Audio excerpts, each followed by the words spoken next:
What's going on, everybody, man? I hope you guys been doing all right. I hope you guys holidays is starting off proper. A couple more to go.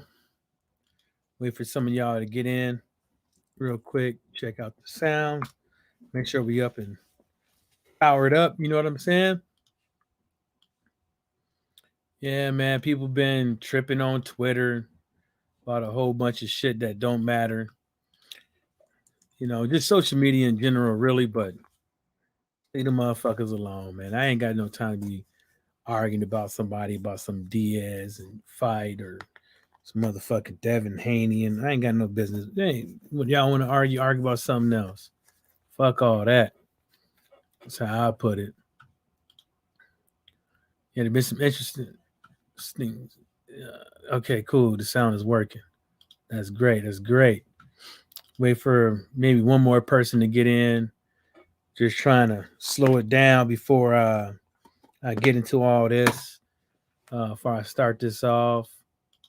Seen Bruce Goals went live today, man. If y'all didn't catch him out, man, pretty sure you can go back there and check it out. It wasn't boxing related too much. He was mostly talking about some wrestling stuff, back in the days and stuff like that. You know, there we go. That's a better picture. That's a better picture. You know, you can't never get a good picture of Dillian Whyte. So you just got to take what you got. When you get it. Uh, I'm gonna change this picture real quick, man, because I'm tired of. I don't even like looking at this dude, but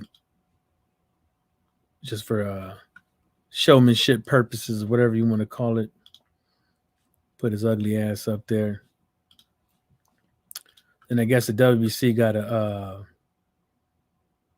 Yeah, man. I told y'all this was gonna happen. Told y'all it was pretty unlikely that they was gonna win that case, man. You know, they opened their mouth.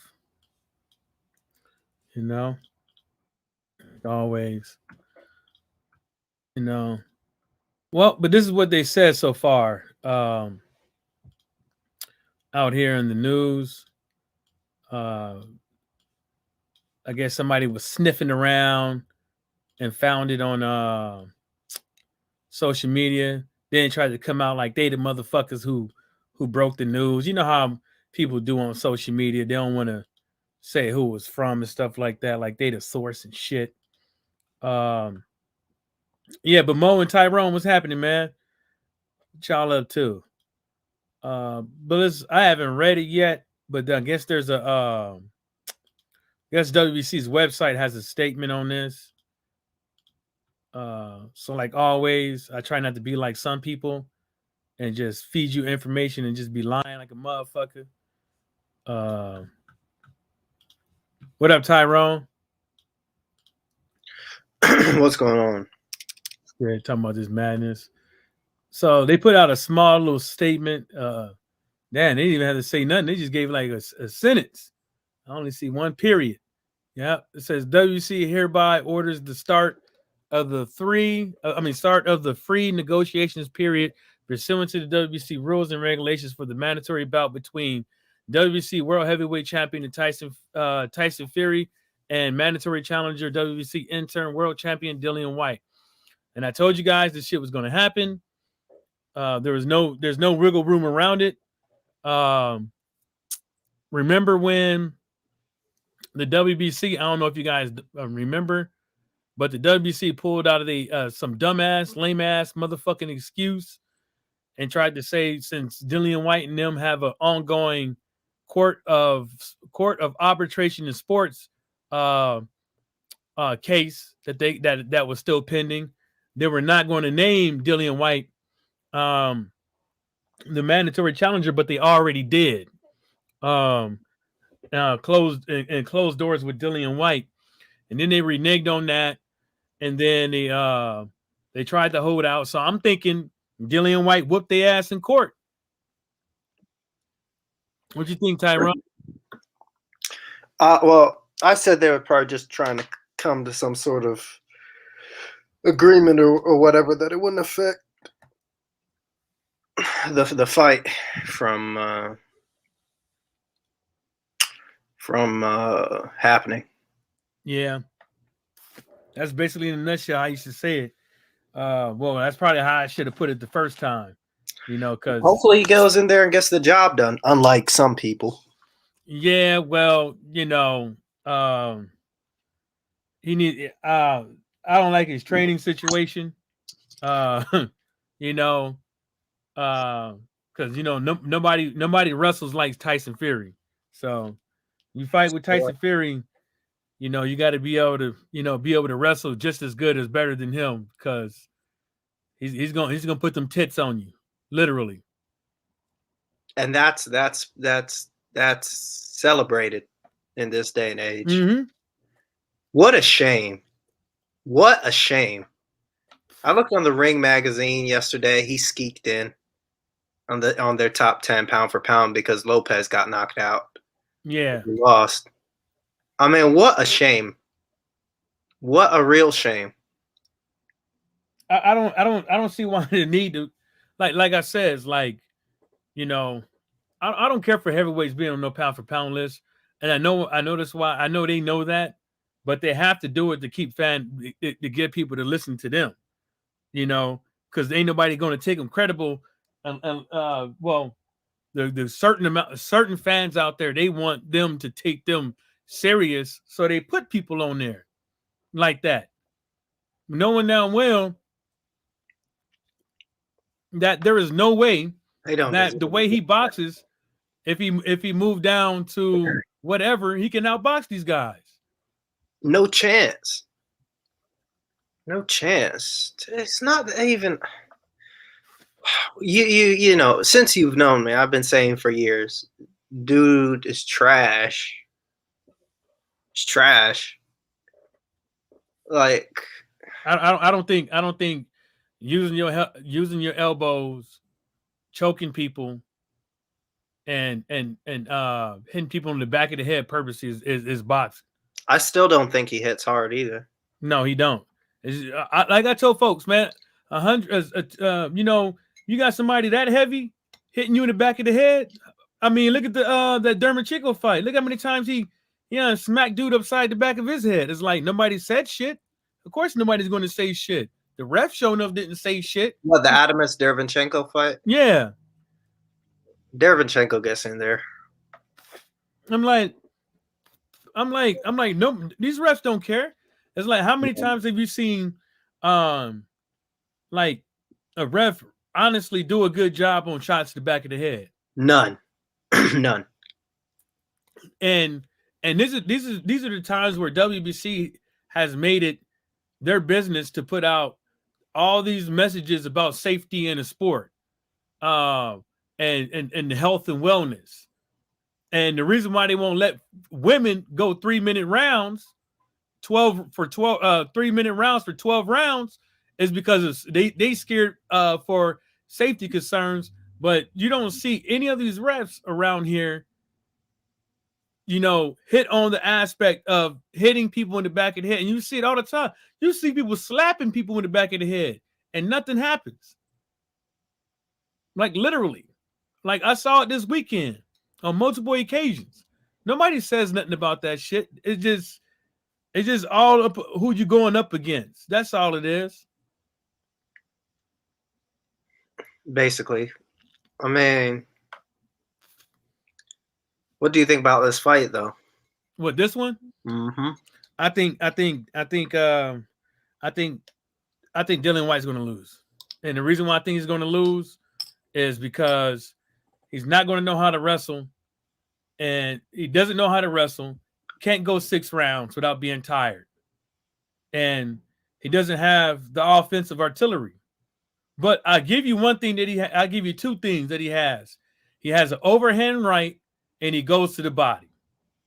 Mm-hmm. That's the only 2 things I would give Dillian Whyte that Dillian Whyte has. I would give him the shot to win. It's not the hook, it's not his uppercut, it's the overhand right and the shots to the body. Because we all know Tyson Fury on the inside, he don't like them overhand rights. Tyson Fury does not like them body shots, and nobody wants to go consistent go consistent to this dude's body. Without gassing out after a round. You don't have to stand there all day in front of this guy. Hit him a few times and get the fuck out of there and move. You don't have to stand there in his vicinity the whole time. Lick him and get the fuck up out of there. Let him try to get around and get that bullshit ass jab off and hit him to the body again and back off. Tear his ass up. 3-4 rounds go by. You call yourself the body snatcher. That should do something. No, I would love to see him win, and just to prove my point. I don't think that. I'm not about to call this guy number one heavyweight just because he did something to somebody who beat himself. Really. Yeah, he didn't. They threw that fight away, and I'm still pissed off about that. It's not even a money thing for me. It's like, what was that? Yeah, I told y'all Tyrone was like, if he ain't light on his feet and throw combinations, it's a wrap. I mean, we were talking about it right on the stream. Go back to watch the stream. We were talking about how badly we needed this. People keep playing this game of their second chances in life and all these things. Sometimes there is no second chance. Sometimes this is the last hurrah. Mm-hmm. And the fact they didn't capitalize destroyed them. Yep. And it's shameful. I don't think it destroyed him, but I just think that that statement he put out was a weak ass statement. That wasn't him.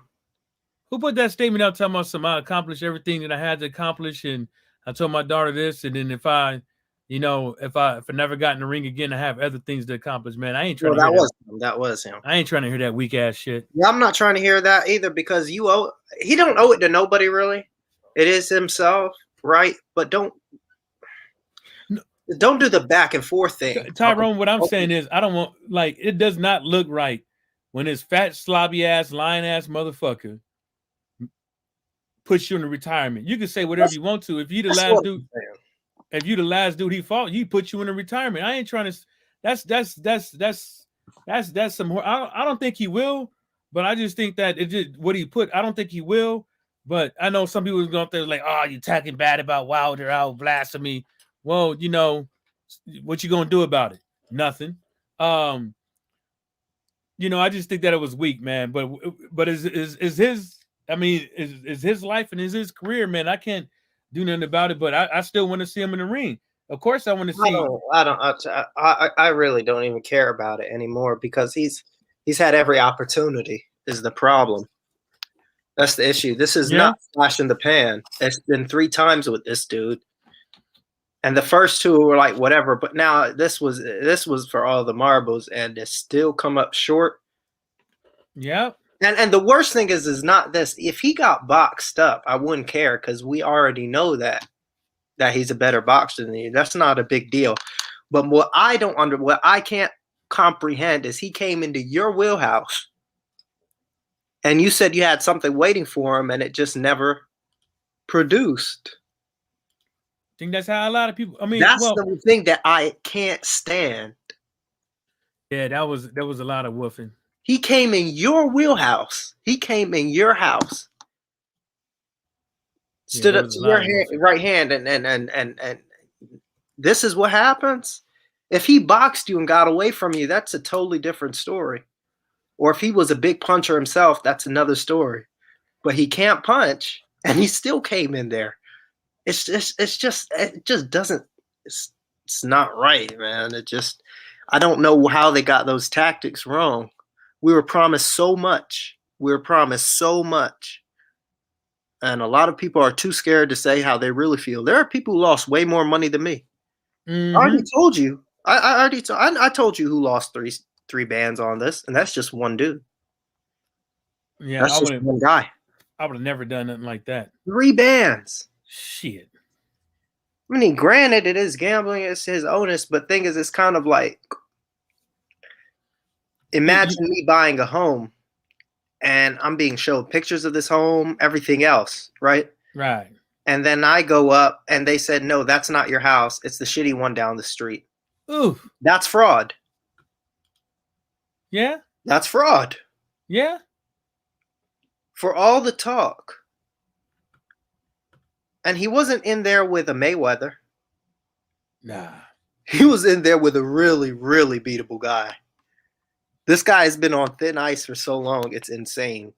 There's other guys who've been luckier though. I won't lie, but he's been on thin. He's definitely had a lucky streak going for himself. So what do you think? Let me read these comments real quick. Mo Boxer said Dillian had credible grounds of winning the WBC lawsuit, hence they gave in and called this fight with immediate effect. Yeah, I mean they did 30-day effect after the Wilder and Fury fight. They had 30 days, but they reneged on it and came up with this whole bullshit and tried to swindle another deal. And it kind of reminds you of how Fury tried to get out of the Wilder fight the second time. It reminds you the same exact way. These two guys supposed to fight. You renege on it, and then you sit up over there and you pussyfoot because you're trying to put Tyson Fury on top and make an undisputed fight. Try to get that going. Besides somebody that's supposed to actually be fighting him, like you said it, he had the right to fight this guy the whole time. You think WBC didn't? How come the WBC didn't tell Tyson Fury that if you don't fight Deontay Wilder, we're going to strip you? How come the WBC didn't do that? They could have. They could have. But the reason why they didn't do that is because they was trying to see if they can get out, if he can get out of it. And it's the same thing with Dillian Whyte. It wasn't because he has a lawsuit. They was trying to fucking get out of it. And now they can't.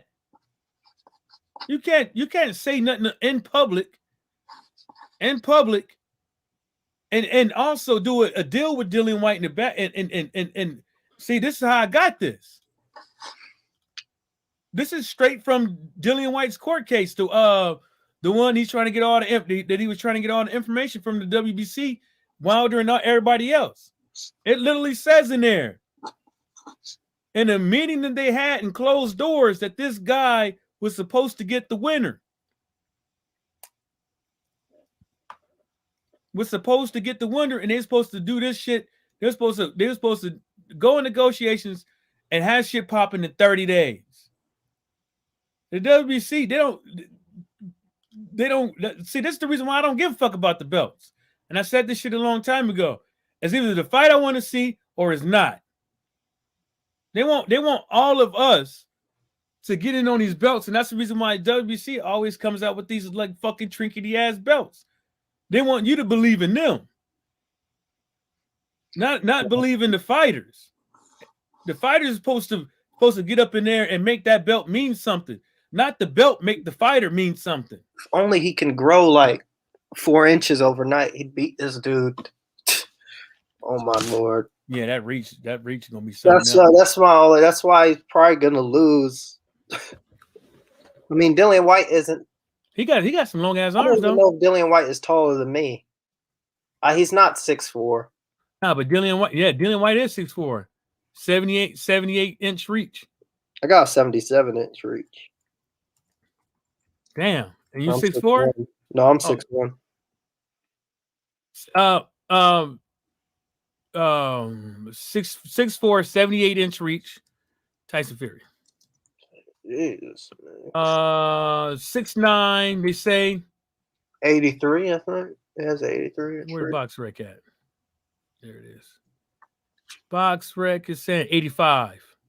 85, wow. Hold up, because that was, let me go back, because that was Wikipedia. Let me see what Box Rec say. Box Rec say 85, yeah. 85 for Dillian Whyte?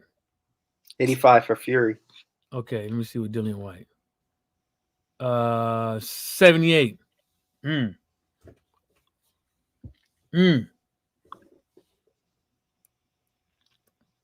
Ouch. You're gonna have to go to the body. I just hate seeing his last 2 wins on there, man.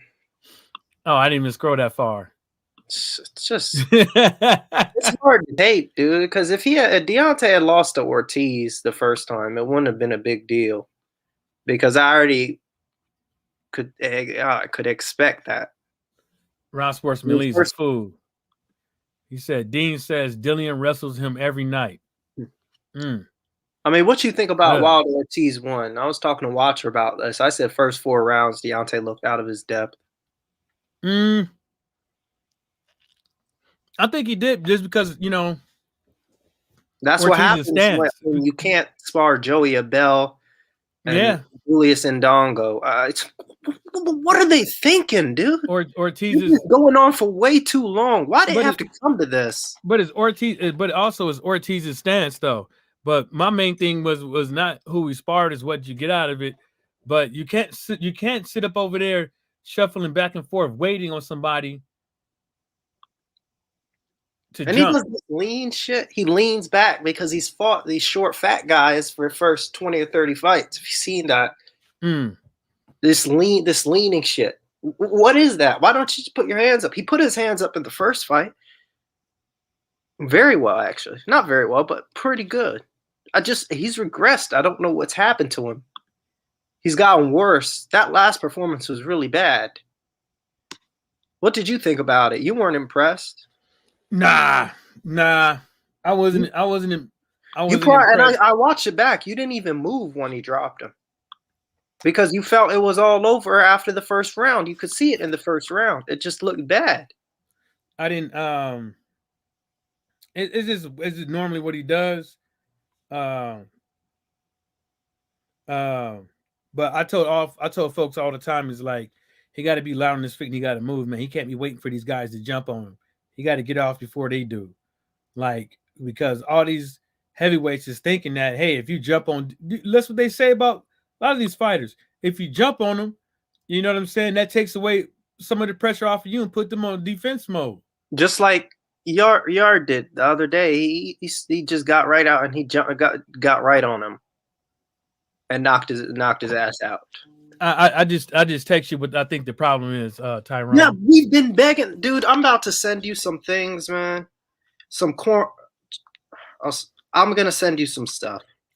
Mo Boxing said, "Yeah, go ahead and send it to me while I'm read this one comment." Yeah. Oh, Mo Boxing said he's the body snatcher. Yeah, you said it right the same time I said it, man. Well, you typed it at the same time I said it. It's kind of cool. Ross Sportsman Lee says, "What's up to Mo?" Mo Boxing says, "I won't be surprised if he drops the belt. He's already doing depression tour parades around England. Yeah, he needs to. I don't know if he's going around looking for pity parties or whatever. But whatever Tyson Fury says, I just don't believe, and I just try not to listen to it. He's gotten delusional too. That's all he ever talks about is this win. That's all he ever fucking talks about is this win. Same thing with George Kambosos the other day. He's been dragged from New York. This whole week he's spent in the U.S. He won it over what, 7 or 8 days ago, the titles in New York. They dragged him to Miami. He won't stop talking about it. They dragged him to Vegas. He won't stop talking about it. L.A. He won't stop talking about it. Media tours, blah, blah, blah. I mean, these people are so insecure. Just to do anything, they've got to tell everybody about it. Just, you can watch those clips. I said, watch or send it to me, dude. It's just, it just shows how bad the issue is. That guy's a dumb fuck. And I hinted on it like a few times in videos. You said it even before. You said nobody wanted to get, because they would just slam you if you talked. Yeah, and then open your mouth about it. It kind of like the way I said it. I just said it in a certain way, but there's a reason why I don't say certain things to other people to make them feel good about themselves or to make them think that like we boys or something. Yeah. I'm not into. You know what I'm saying? It's like I don't. There's a reason why. Especially when it's all on the line. I'm telling you, nothing you're doing is good. You're doing this wrong. You're breathing wrong. You're walking wrong. You're living just to fix everything. Not everything, but we need a plan, and we need to do and follow that plan. We're not trying to turn somebody totally different right before. We just add new things. It's not that hard, really. He showed you everything he's got. This I just don't know how they failed with the tactics. I don't get it. Yeah, me either. Joe 56984 said there are rumors Fury is back on the booger sugar. Hey man, if he is, man. But that's all on him, man. Ain't nobody else but him. Yep. And I don't think a lot of people even would. Look, I'll put it to you like this. I don't even think motherfuckers would even give a fuck at this point.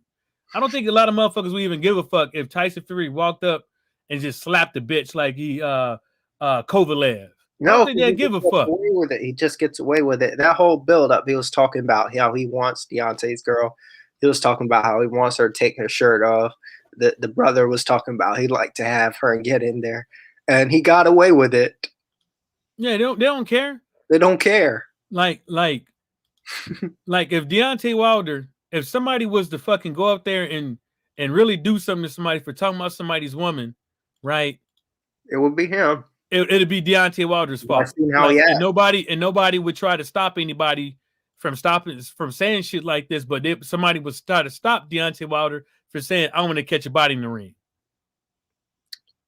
Mm-hmm. You know what I'm saying? It's like no matter how you put it, you know, this is a sport where you can say that and get away with it. But the problem is when the right people cry about certain things or they know there might be a fucking issue, then people start trying to censor people. And nobody gonna try to stop none of them from saying shit. You know? Nobody does. I put it to you like this. With Tank Davis, right? Mm-hmm. And Adrian Broner. We ain't heard half they motherfucking stories of them fucking up. We only hear the ones that get out. We ain't heard half the motherfucking stories. Y'all hear about y'all hear people talk about the real Tyson, Mike Tyson, all the motherfucking time. And how throughout his career, people were not talking about how bad he was fucking up until he was done. Then you start hearing all of this other shit about him from other people, not him.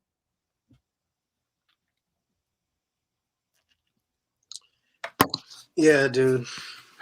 Now these motherfuckers are scared to say anything anyways. These motherfuckers know. They just scared to say anything. You see how these motherfuckers, how you gonna do it? How you gonna be a news reporter where every time you're reporting you sucking dick? You hoeing yourself. Every single you like these guys have like no integrity. Like a group of people gonna stand around, damn near probably half of them watch Blue Blood Sports TV interviews and gonna let somebody slip in that Blue Blood was the Tank hater or Floyd hater, knowing now well he's not. Yeah, man. And back to your point about those people trying to get in there and giving top for interviews. There's a couple of people like that on YouTube. We know who those people are. Yeah, and they get it, but see, this is the real fucked up problem. As soon as they don't get paid, they start bitching. Oh yeah, they went on their little podcast thingy during COVID talking about how they have no money and nobody's giving them access. Shit, do something else. I don't know. Start selling food or crypto. Yeah. Crypto. I don't know, man. And folks got mad at Blue Blood for I remember like I can't even count on my head how many times the dude went live, literally getting out of his driving his kids off to school, driving to work, getting out of his car, going on the video, walking in the office, getting ready for work, and then get off, clocks back in after work. Like these people, that's the reason why they upset. It's like they can't. They don't go live enough to even talk about their perspective of certain fights. And at the same time is do all these interviews and make these videos. They can't. That's what they should be doing. You can't just sit up over there. Yeah, of course, Ness got his own thing going on. But when you sign these fucked up contracts, when shit ain't going on, that's your fault. You want to be these big name guys getting paid, to work for these companies like ESPN and stuff like that. But you gotta have your own shit first. Because if you don't have your own shit first and it ain't working right, that's how they're gonna base you off of. You obviously ain't getting that much. If you're crying on videos talking about you get no access.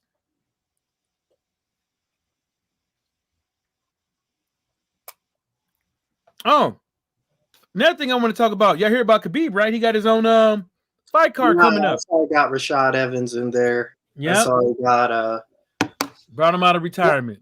Tyrone Spong and that fuck up. Bigfoot Silva, the clown show. Oh, the David Price of MMA. Yeah, the guy who looks like his head, he's got this massive head, like, and he's slow too. Slow, yeah, like. Well, he ain't as slow as David Price, but he's slow. No, it looks like a monster. No, he's slower than David Price. Sorry. David Price at least beat this guy on our left. Crazy. Yeah, but oh, go ahead. Sorry. No. That's what I was saying was the significance of it is that he's doing it on his own. Yeah, he is doing it on his own. And that's what I've been trying to tell a lot of these boxers, like when you get to a certain point, you tired of getting robbed or you tired of like not getting the fights that you want to get, man, you got a following. You got a solid base of people, just like some of these YouTube guys. Some of them got a solid base of a group of people that they can sit up over there and listen to them go live and super chat them and all that shit and watch their videos while they at the fight and stuff like that in these press conferences. You gotta have your own shit because shit fucking fails. It's all on you. Nobody's gonna give a fuck. You know? That's why I think it's good though, because he's socking it to Dana's pockets on that one. I know granted he can't get everybody he can get, but it's a start. Yeah. What you think about the card though? You think it's gonna be whack? For the Eagle FC thing? Yeah. I mean, for the first event, really can't blame it. It was better than UFC 1. Oh. Yeah. I mean, that's the flip side to it. Everybody's thinking that a lot of people are probably thinking that this is supposed to be, off the chain event and stuff like that, and it's just gonna be what it is. You know what I'm saying? Because it's their first time. First time, the money. And they got to get fighters. They got to poach fighters, basically. Yeah, they basically got to get people away from the UFC. Yeah, and they got contracts.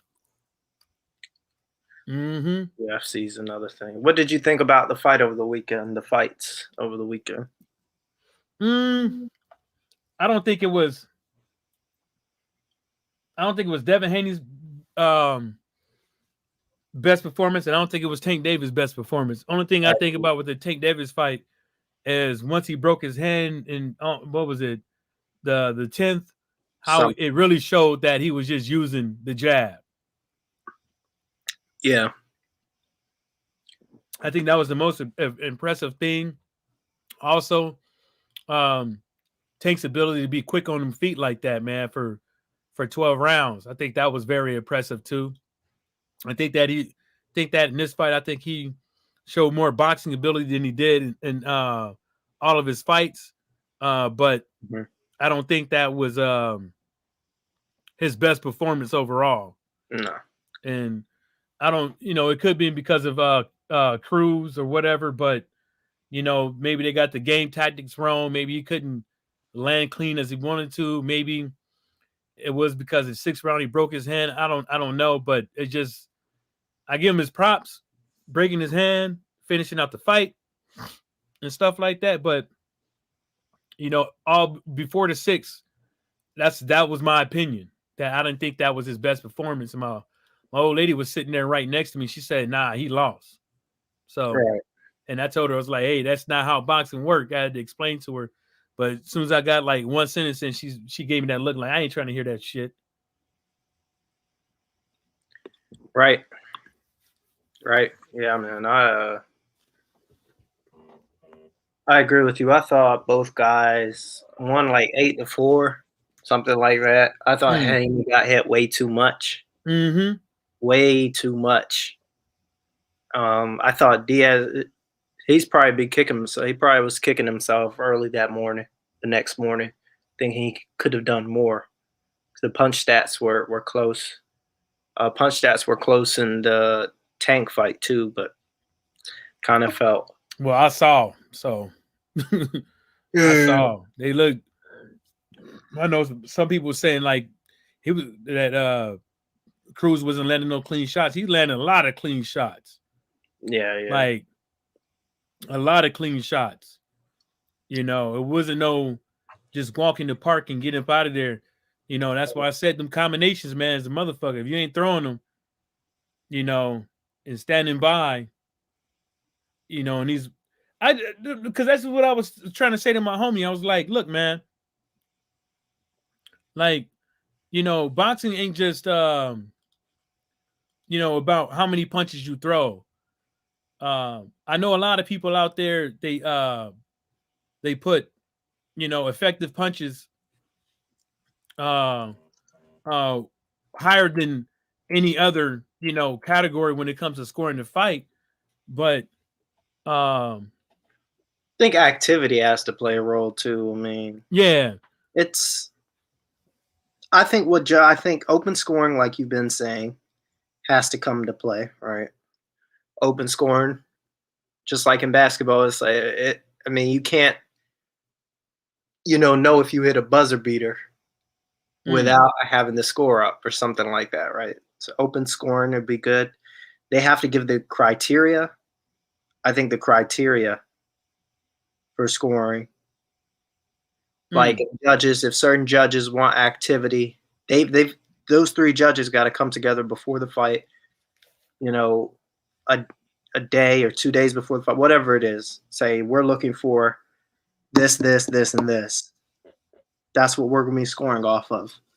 If we're going to look for aggression, we're going to look for aggression. If we're looking for counterpunching, blah, blah, blah, defense, ring generalship, all of that stuff, right?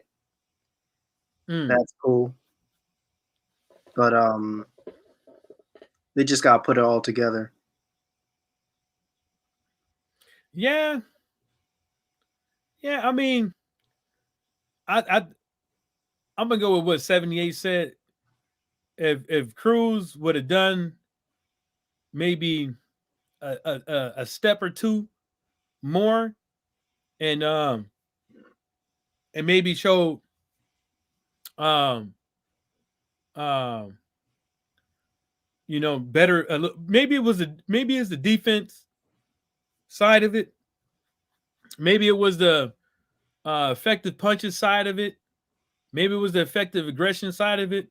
But people could say, yeah, Haney showed ring generalship, but I don't know how you could show ring generalship when you getting hit like that.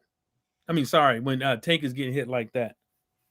I don't know, because yeah, your style was good and stuff like that, but those are some clean shots you were getting, and that's per round.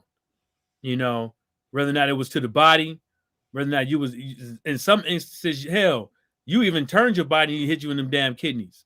Some instances, you thought you was out of the way, and he just timed the hook where he thought you was gonna be and hit you. And we've seen it. Like, but do I think Cruz won? No, I don't think Cruz won. Do I think that Haney kind of lost? Yeah, because I really expected more of him. Yeah, I thought.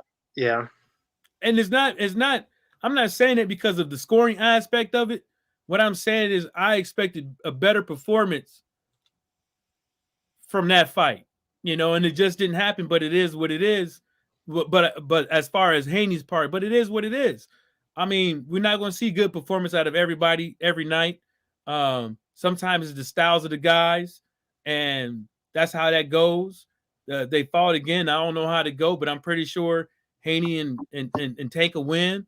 But if those guys go fight somebody else of lesser status or same status, hell, they might get knocked out. You know, you just never know.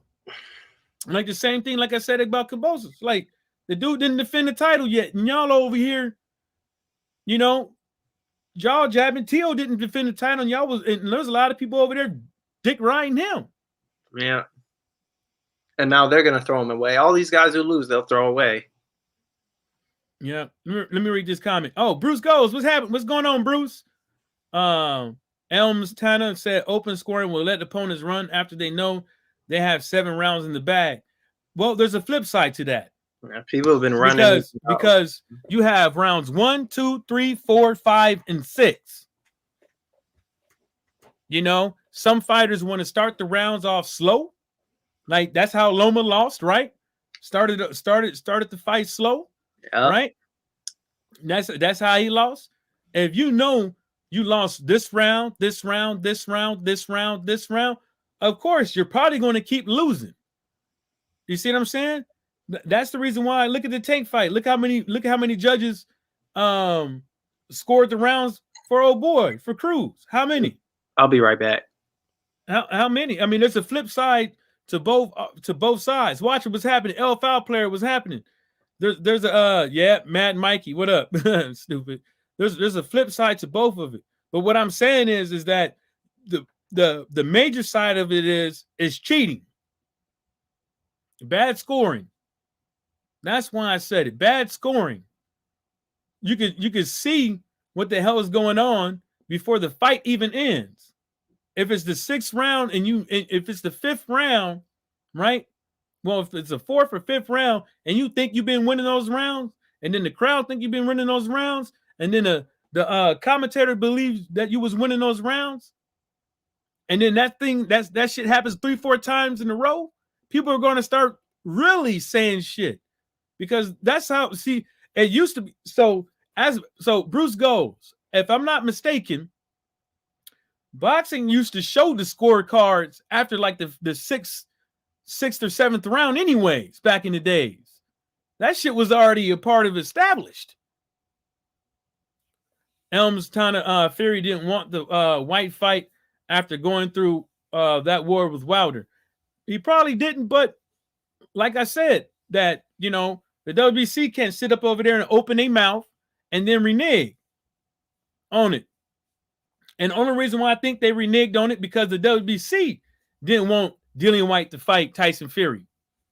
Either because Tyson Fury is running his mouth to them, talking about either he had dropped the belt or he'd do this or he'd do that like he normally do, or it's because they want to get some more money and they don't think they're going to get no money up out of this unless it's in the UK. But guess what?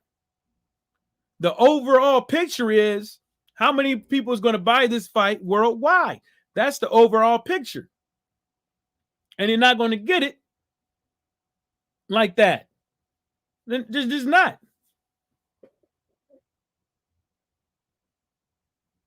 Now, my phone keep fucking beeping and shit. Oh, So what do you got? What do you put the maybe you guys can't see it, but I did put the StreamYard link up above. But like I was saying, man, there's a flip side.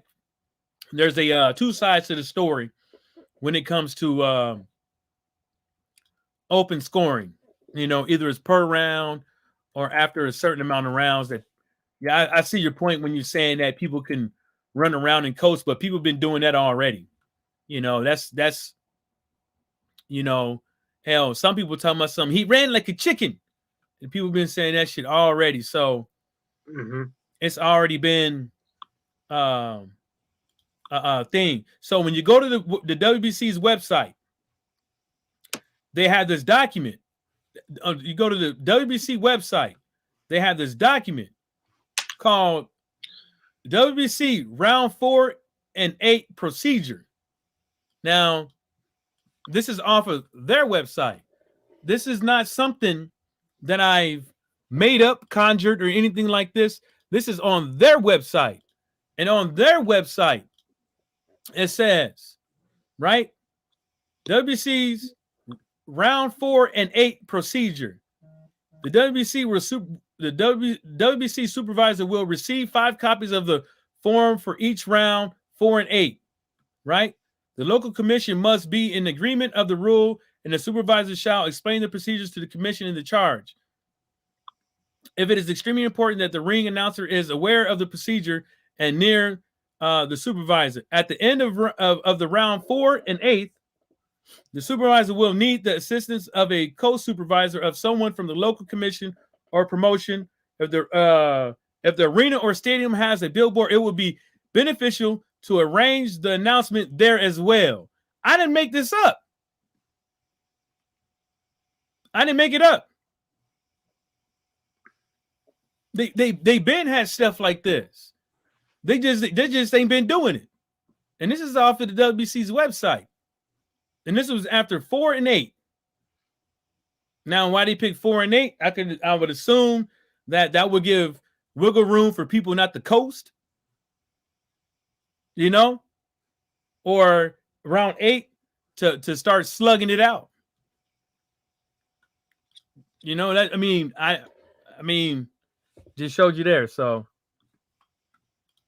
ain't no fibbing up over here. Oh, you want me to give a recap? Basically the recap is Tyson Fury versus Dillian Whyte right now.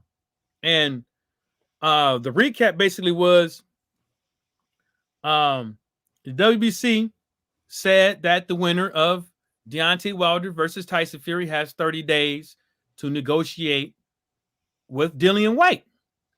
And that was the second time the WBC has made that ruling, that decision for Dillian Whyte. Once before he got knocked out by Alexander Povetkin, and the second time a little bit before or after the Wilder versus Fury fight 3. The WBC said after the third fight that we cannot mandate Dillian Whyte as the mandatory because there's an ongoing case. I say that was bullshit, and I say maybe that was because they wanted Dillian Whyte to lose the case. Oh no, dude! Look what I just saw. What? Kevin Hart does those ice baths. Yeah. They just got Deontay on there. Oh my lord! Yeah, I saw it earlier, but I just didn't watch it yet. Dan the man, what's happening? Hey, what's happening, man? Can you hear me? Yeah, we can hear you. Yeah, man. Yeah, I'm with you on this one, man. I mean, it was coming anyway. There was nothing the WBC could do to hold. I mean, the only thing they could do was just drag this out as long as they could. Because eventually, at some point, sometime, they were going to order the fight. Now, the question is, will Tyson Fury go through with the fight? Or will Dillian Whyte not go through with it? Because nobody's talking about that. And the reason why I'm bringing that up is because Dillian's going to want a good split for the fight. He's going to want the 45% split. And that's what he's going to want. Now, the WBC, that's up to them to decide whether they want to go ahead and grant that provision or not, because that's under their discretion. So if they say, no, Dillian, you're only getting 30% or 20%, then he could pull out of the fight. Yeah. So, or like he did before with the Pulev situation, where him and Eddie Hearn thought they were going to win the first bid against Pulev, and then when they lost the first bid, they pulled out of the fight. So if he loses the first bid against Tyson Fury, and Tyson Fury says, "Hey, now now I get to dictate the terms, I get to decide how much you get paid and where we're going to fight," then he could pull out of that situation as well. So we got to take those things into account. I mean, the point is that. Go ahead. I'm sorry. Go ahead. But, yeah. I was going to say though, at this point, we don't know what they're going to do at this point, what the next step is going to be, because who knows? They might not even come up to an agreement in 30 days anyway. Right.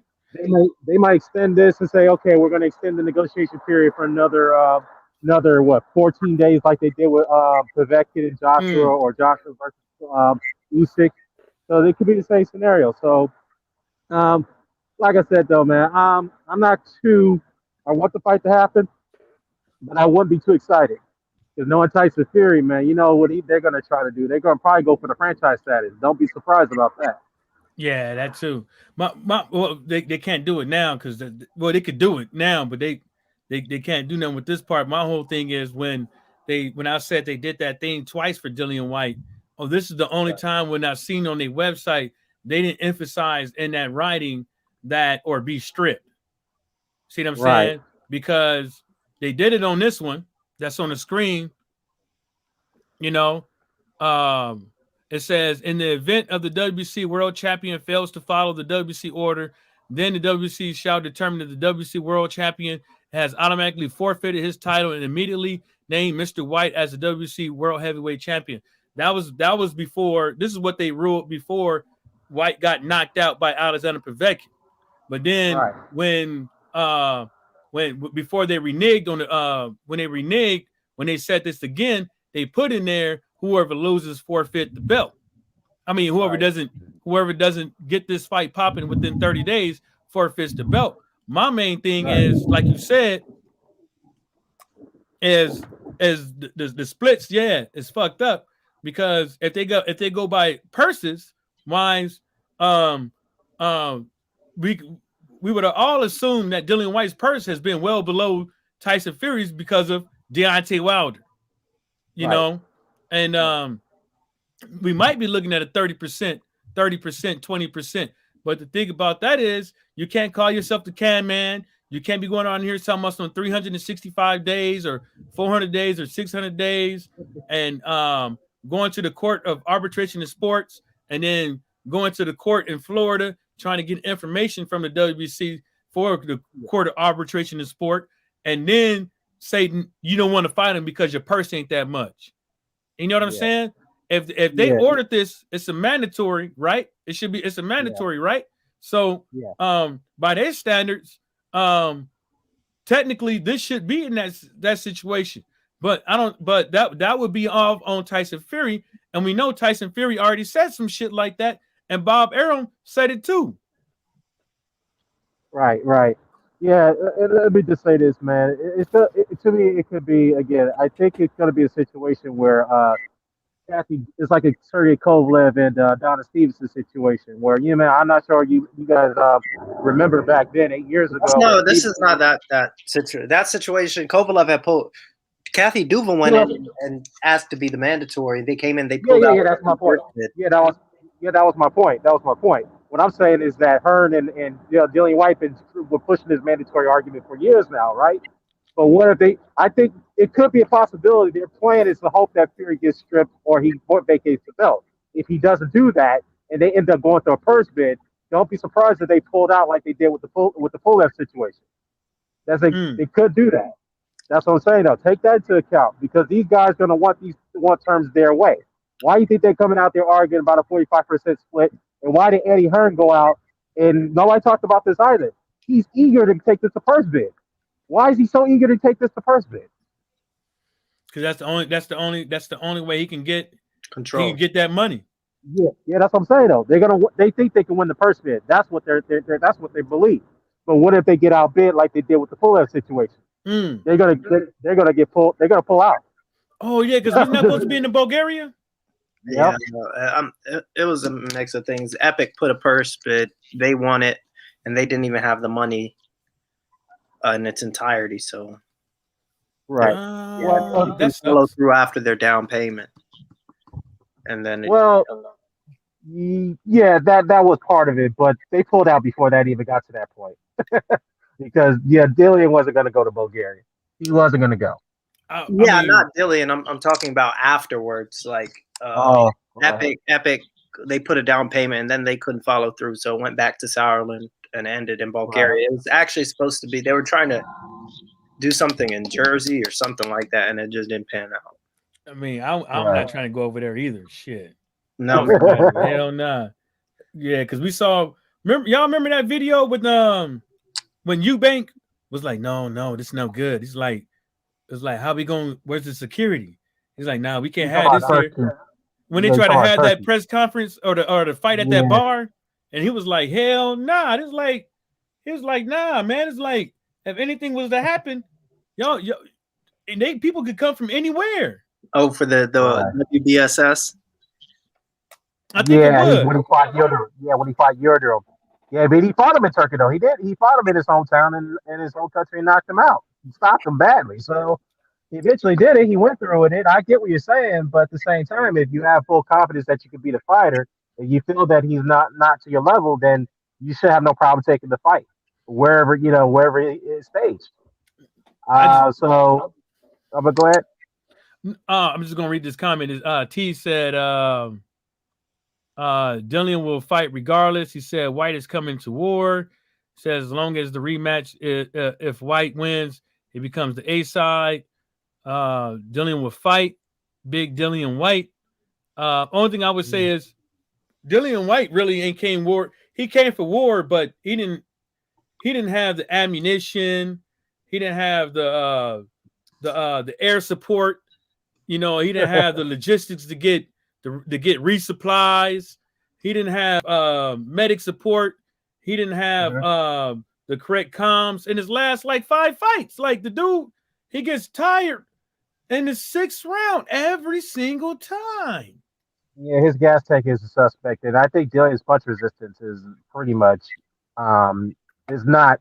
It's pretty much is declined, man. After those bad knockouts from Povetkin and Joshua get hit, take a lot of punishment against Joseph Parker, Chisora, those 2 fights, and then getting hit by Rivas a lot. So Dillian, and he's much slower too. If you look at it, he's much slower fighter now. So I expect that if they do make this fight, if this fight does go ahead, if both sides do agree, then I expect Tyson Fury to win the fight. But again, what I'm going to say is the purse bid is going to be the most interesting thing to look at because I have a feeling that if they don't win that purse bid, I'm talking about Dillian and Hearn, they're going to pull out of the fight. They're going to pull out. And another thing too, I'm seeing too, and nobody, I mean, it's kind of a funny doing. There's a double standard. Why is everybody so happy about these mandated fights? Usyk and Joshua and Whyte and Fury and they're not claiming for undisputed like they did before. I Yeah. wonder what that is all about. What happened? What happened to that? Why the 180? Yeah, Tyrone, Or what happened with that? I mean, there's one standard for the other. Like, I thought that when Ruiz beat AJ, that he should have fought AJ again in the rematch. He was obligated. Same thing with Fury and Wilder, and same thing with AJ and Usyk now. These guys sign contracts. They do have to obligate them. Now, it's up to the other guy if he wants to continue and push it all the way over with that. But, like, I'm not stepping us. Like, if I want to win. I want that badly. It's not. You get to level. It's not even about money anymore. If you lose, there's no point stepping aside. You have to get that in. You have to get that win, and you have to get it right the first time. It's personal. It's personal business. It's not about money. And I think guys have lost sight of that. Right. Undisputed is cool, I guess, but I think these guys signed these contracts, so they have to follow through with them. Yeah, and that's a logical good point. But my point I'm arguing is that they didn't give Wilder that benefit of the doubt when he was on that legal right. That's my point. And they were all making videos harassing him and slandering him, saying you should step aside. You have no business getting that rematch with Fury. You got your ass whooped, yada yada yada, blah blah blah. And they're still slandering him, but now they're doing it under the guise of he gave it his all. Maybe if he won the fucking fight, damn, we would have to deal with this shit. Hey, Tyrone, Go ahead, El Foul Player said that is your king. What is that? You know what he's getting at. I'm not trying to say that. I'll mind my business. Well, what I was gonna say though, man, but it's like when Joshua got his ass beat by Usyk, and let's call it for what it is. He got his ass beat from the beginning to the end. Almost got stopped in that fight, in the end of the fight. But anyway, when Joshua got his ass beat, everybody's saying, well, Joshua's got to get his rematch. Okay, well, where was that same benefit of doubt for Wilder when he was owed the rematch after he got his ass beat? So come on, man, you can't have it both ways, whether you're undisputed or you don't. So it's like now nobody's really clamoring for Fury and Usyk to be undisputed because that talk is out the window. I mean, I don't know. It's just a double standard that I see, man. I just got to call it out for what it is. But anyhow, again, the WBC had to do what they had to do. We knew this was coming. But now it's up to Tyson Fury and Top Rank to figure this out, and Dillian White and Matchroom to figure this out. But like I said, I don't expect this thing to happen anytime soon. To come up with an agreement within 30 days, I don't expect that to happen.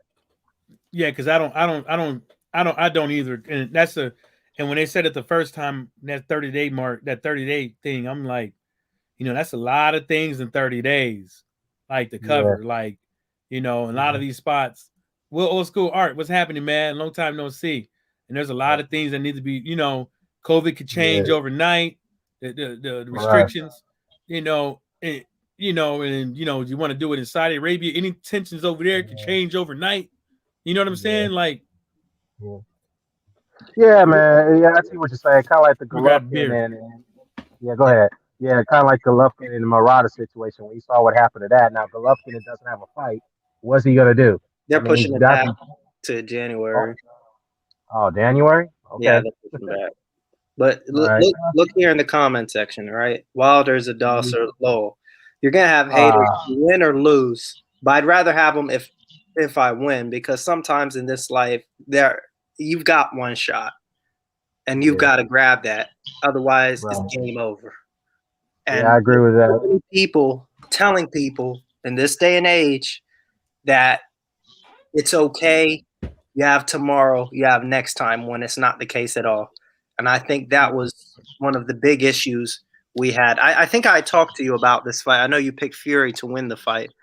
Um, you were right, man. I just Yeah, I just look, man. I wanted Wilder to win. He's my fight. He's my heavyweight. He's my guy. But at the same time, my head told me something different. I wanted to be wrong. I really did. But if he got it is what it is. if he got boxed up, dude, would it be a big deal?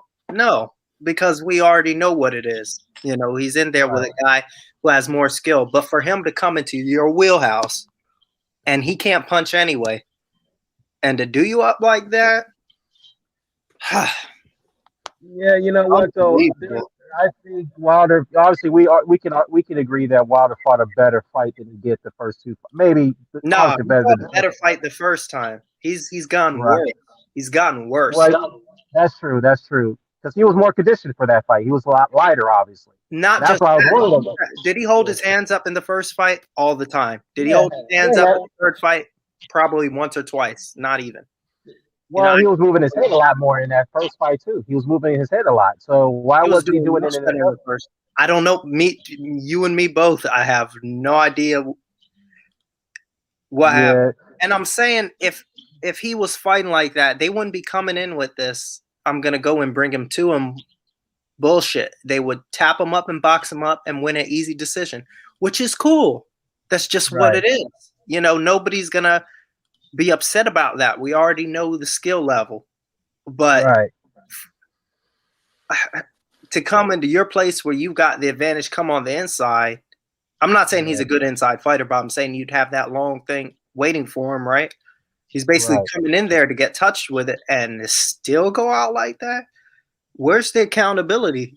We need answers, man. People put a lot of money in this. You know what? Look. It is what it is. Tyson Fury was a better man that night. And Wilder, like I said, though, I think what Malik Scott said after the fight, I think he overanalyzed the approach going in. Is like the weight. I think the weight was the main issue, man. I think When he Malik came in Scott at is 230, awful for Deontay. I think Malik Scott is awful for Deontay. And I think it's going perhaps to he is. go. Yeah, obviously Deontay like to have yes men in his camp, but I will appreciate one thing that Malik Scott did say though. He was yelling at his ass in the corner, and then that fight. And no, I never seen anyone do that to him. I didn't see Mark Breland do that to him. I didn't see JD's do that to him. He let him know that you're fucking up out there. You need to wake up. You're fucking up. So, But it didn't even have to get to that point. If they were doing the right stuff in camp, this would be yeah. it. I'm not saying it'd be easy, but they wouldn't be dropped in all over the place and tired. None of that would be happening. Yeah, when he tired out like that in the third or He fourth round, I gassed was like, after the nah, first man. round. He gassed after round one. Yeah, he was loading up on the shots too early. That's what he was doing. And I'm like, dude, what are you loading up on every shot for? You need to just touch him. That's all you need to do. Touch him. I don't know if Malik's told him that. I was like, dude, you need to touch him. That's all you need to do. Don't have to load up on every single shot. But anyhow, yeah. Look, the point is, I think Deontay understood the mistake he made in that third fight. Does that mean he'll get another opportunity at Fury again? No, no. Maybe not, maybe not, maybe not. But who knows, man? He My does. thing is in for this, right? This Yeah. division is not stacked full of great fighters. You know, No. the thing is, he's ran out of road here because anybody else he fights, nobody would give him credit for, and they're not good wins anyway, right? Right. If he fights Ruiz and beats Ruiz, people talk right now, it's 50-50 fit, blah, blah, blah, blah, blah. After the fight, Right. he was supposed to do that. Charles Martin, Ortiz a third time. All the guys on PBC don't make sense for him. Robert. Does he get Yeah. Robert national? Landis. Yeah. But I mean, Right. But as me as a human, I spar. If I'm sparring Hellenius all the time, what kind of person does that make me look like to use him as a stepping stone? Even though I spar him, like that's not cool. Yeah, I know you're not. They're not going to give him much credit for that. But to be fair, though, I mean, Lanius is coming off He's good, good yeah, wins, he's good. back-to-back wins against But they've been, the two nationals. sparring, and he knows he can beat him in sparring. Right. So it's like it doesn't look good. And then on the other side of it, a Whyte fight, they think he can beat him. It's the thing is, if you can't beat the top guys, Fury, what's the point of doing all of this anymore anyway? Well, I mean, look, yeah, I see It's what just you're saying, Tyrone. I see what you're saying, but there's other fighters It's a out there pride thing besides for Fury me. at the top. It's a I mean, pride there's thing a for me. right. Look, there's a Joshua fight that could still happen. There's a Dillian Whyte. I think Wilder beat both of those guys because their styles are tailor made for him. I know, The but what Fury's does just, that put him? huh? His goal is to be undisputed. Well, I think that's what he still wants to do. I mean, How is he I going think to he do only got. that?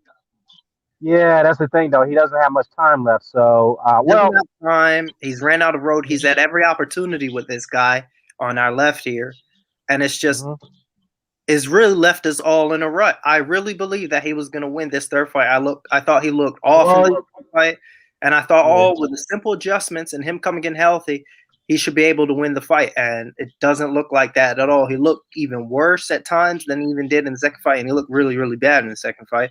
And it's just it all comes down. It all comes down to conditioning. I'm wondering what foods he's eating because I heard he's not eating the right foods during training camps.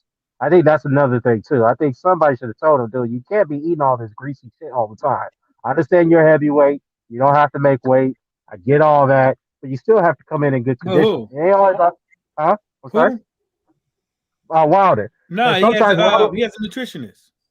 What's that? But doing?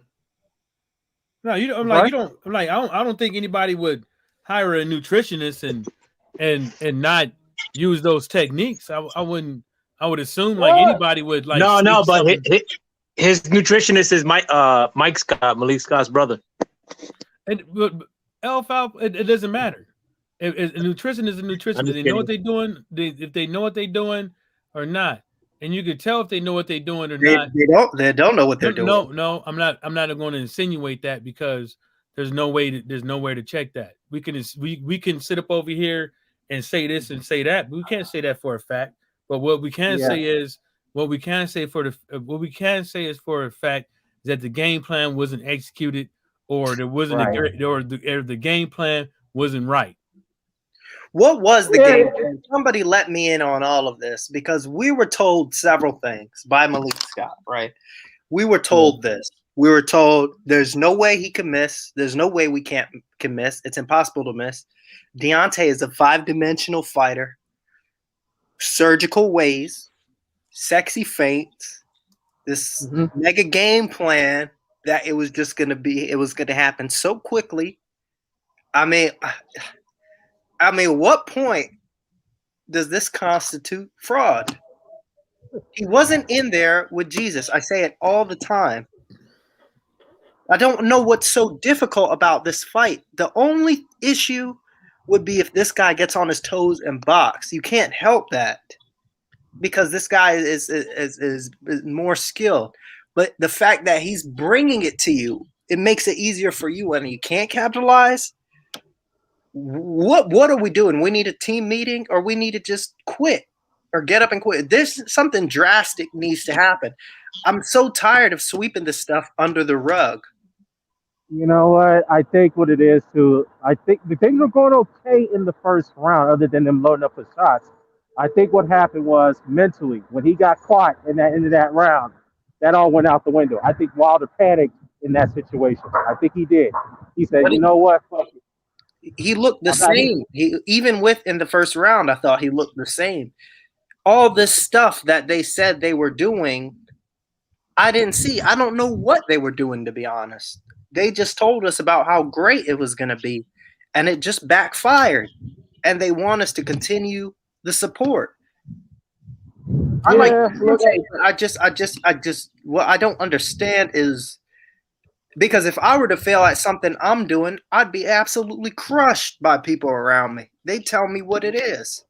I'd have to really reassess what's going on yeah, and just give it up because there's no point losing to this guy on our left here. I mean, he's funny, but he really was look. going to fight to you. I mean, I just don't get it. I don't get Well, it. you know what? Let's be fair though. Let's be fair. Wilder almost won the fight in the fourth round. He almost won it, but he came up short. He didn't have anything left after that. That's on him. Tyson Fury, credit to him. Even though I might not like the guy, but credit to him. He recovers very well, and he could get back. He has great durability, so we got to give him credit for that.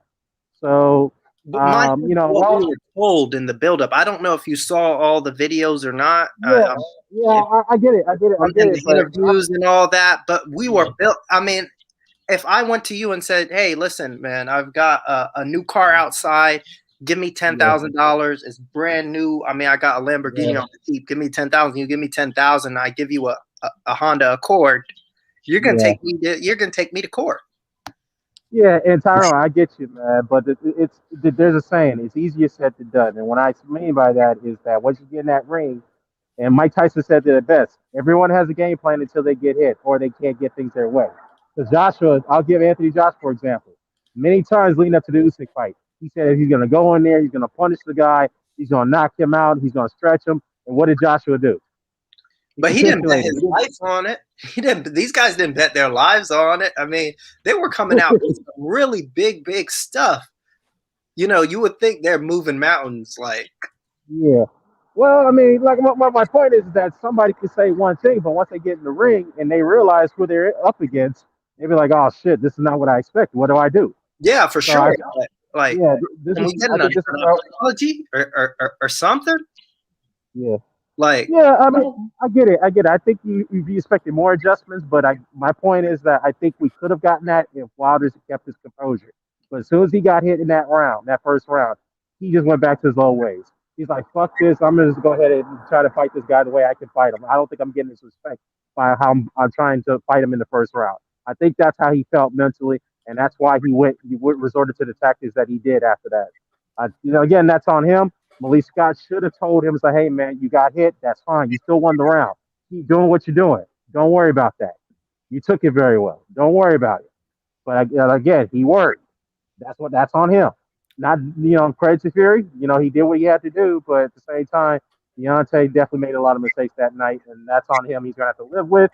I'm sure he accepts that now, but look, man, I think he still has some things to offer. I don't think it's too late for him. He can still, get some good wins here and there.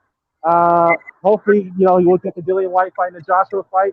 Who knows if Joshua could stay around because he looks like he's not there mentally anymore. So we'll see. but to be honest, I'd rather lose to Usyk like that than what happened to the other dude. Like, at least it was like an 8-4 type of fight. I was in it in the middle rounds. This was like after round 5 was just ridiculous. Wilder he had nothing left after that fifth round. After the fifth round, I gave him rounds 1.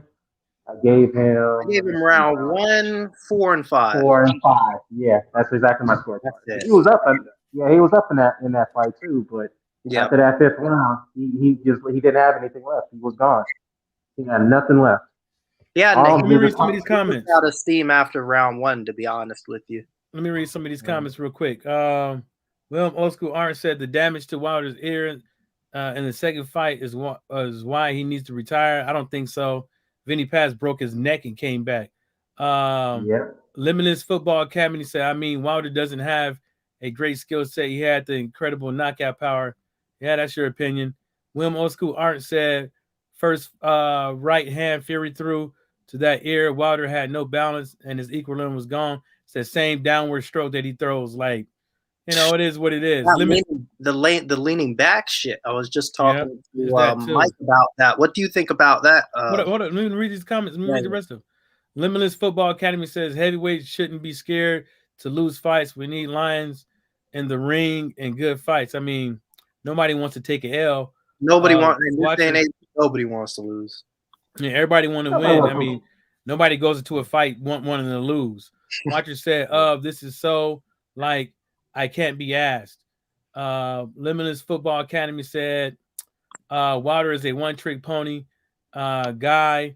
Just admitted he has incredible power. That's it. That's your opinion. But you don't have that many wins over somebody and just have one attribute that's about yourself. You could go back and you could look at a lot of these fighters who have athletic abilities and good power to get people out of there. So if that's the case, Anthony Yard shouldn't have lost to old boy. You know what I'm saying? He should never lost. He has the attributes. He has the power. You see what I'm saying? And he just showed you that. So, he's not a one-trick pony. I mean, it is what it is, though. That's your opinion. So, Tyrone, you were saying the leaning back shit that he does, fucking as if he's fighting somebody who's like 5'10" or 5'11". Yeah, like so many bar fights, dude. I just don't know. A lot of fighters actually, Wilder actually gets away with that sometimes, even with Tyson Fury. Tank Davis sometimes get away with it. Floyd got away with it. A lot of fighters sometimes get away with it. But the thing about it is, once you do it once, you should be trying not to do it again. Because the problem is the problem with that is that Tyson Fury has a longer reach than all the fights that Wilder used to fight. So that's something that maybe Malik should have taught him and say, hey, look, that leaning back is not going to work against. Oh, they did. I'm pretty sure they did. Yeah, when he tries to swing at you, you got to jump underneath that punch. Even if he leans on you, so be it. Put your hand on his chest, and you put your forearm above his chin. Let him know not to lean on you. That's what he should do. What Andre Ward does, because that's what Kovalev tried that shit with Andre Ward, trying to lean on him and shit. What did Andre Ward do? Yeah, he wasn't going to be the stronger guy on the inside, but Andre Ward was a guy who put your head in your chest. He's going to put his forearm in your face to let you know that you're not going to lean on him. That's what Wilder should have done. But I'm just saying. That's what he said. That's what he said. That's what they were saying that it was working on wrestling tactics. I saw a little bit of that, but I mean, they should have did the Andre Ward tactic. Look, like I said, you don't have to be the strongest guy on the inside, but you got to be crafty. You got to be crafty. You got to find ways to negate that, that leaning and shit like that. And me personally, if I'm, it is what it is, man. He lost. It's disappointing, isn't it? It's disappointing because, if we had any real heavyweights in this country, we would be all right. But the problem is everybody wants to ball out and play football and basketball. We've lost pretty much all our talent. There's no upcoming talent. I don't think I'll be 40. That's almost 17, 18 years from now. I'll be 40 by the time we get any heavyweight. I think that really makes it push. And it's really sad because this country used to be the king of the heavyweights, and it's just totally went down the wayside, and it's a shame. Yeah. When Tyson Holyfield and those guys in Bo, when they all left the division, Foreman and Holmes. I mean, things haven't been the same. That's deep down. I think deep down, that's what gets me more than anything. We don't have that representation in this division anymore. Yeah, I mean, look, don't sleep on this particular cat.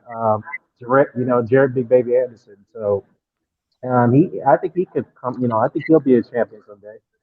If Top Rank can promote him properly and give him the fights that he needs. So I think you got to watch out for Big Baby Anderson. I think he's going to be on the come up. But Yeah, man. Yeah, it'll be interesting to see what happens now with the Joshua Usyk situation, man. I think Joshua's gonna pull out of that fight.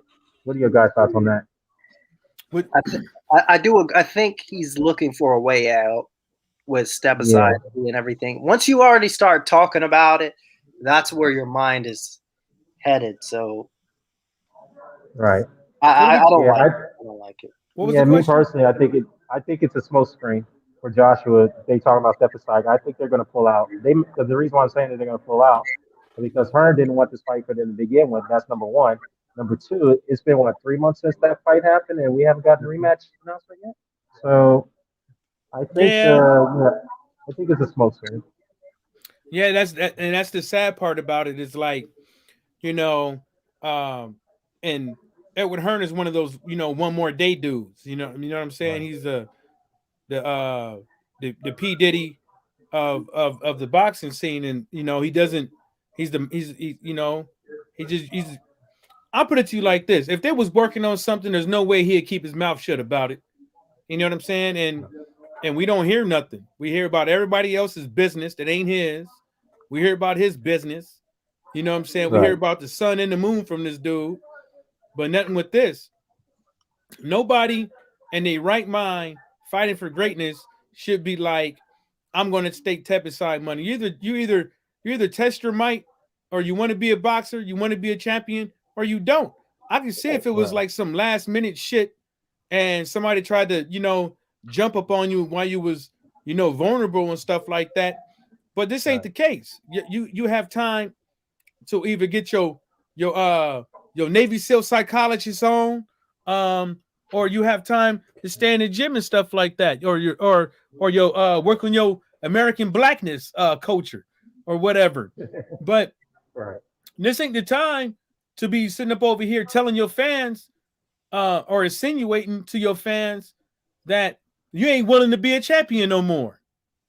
You got a lot of people that sit up over here, you know, really to tell you, I mean, I'm not lying. Look at social media. There's too many people around here living their lives through these guys. There's too many people Right. that believe in Dillian Whyte and Anthony Joshua and Deontay Wilder and all these fighters around here for somebody to sit up over here and just be right there for a belt and then just say, I don't want it no more. Right.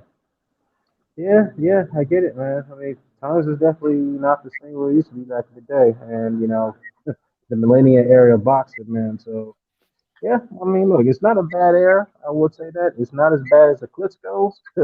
We can all agree this is a Yeah, better era than the Klitschko's, even though it's still kind of disappointing to some extent. yeah. But But yeah, check this man. out though.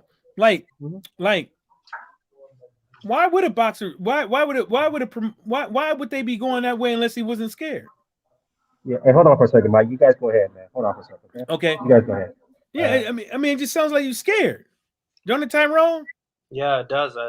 Once you start talking about it, oh man, I want because he's got hundreds of millions of dollars anyway. I mean, you got plenty of money, dude. Like what? And it's not like he can't win that fight. Right. It's not like he can't win that fight. It's just you if you can't outbox the guy, you're just gonna have to do him like you've been doing everybody else. Beat him, sock him. You know what I'm saying? You ain't like we see some of these boxers do. Just throw the right punches at the right time and break them down. He ain't got no heavyweight chin. Right. He ain't got no heavyweight body. Like, he just got here. Like, give it to him. You know? I just don't understand. Like, I don't see that's like that's like a professional basketball team saying, nah, we want to play this team, man, because we don't want to risk losing. I think what we're gonna do is, because the playoffs are around the corner, we need a few more wins just in case. We're gonna play this other team that we know we could be. You know what I'm saying, Tyrone? Like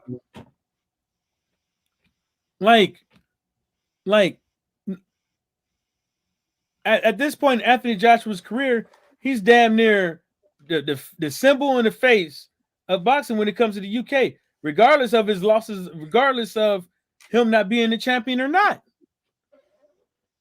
Regardless. I know there's people over there. They mad and stuff like that. But you got people going over there packing out stadiums to watch real life people who every time they come over here in the U.S. they get their fucking ass whooped against no names. Like people don't even know about these guys, but they known in the UK. They come over here, and these fighters some of these fighters over here ain't known, and they whoop on them viciously. You know, these guys can't even win title eliminators over here. They come over here for a title eliminator like last Saturday and get their asses mud fucking dog stumped.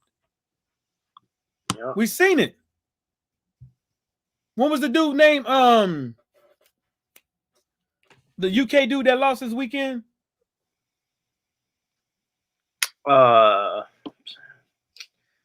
Isaac Lowe, that Nah, the other dude. Who what did he fought? He fought the tall ass motherfucker. Anthony Yard. No, he fought that was 154. The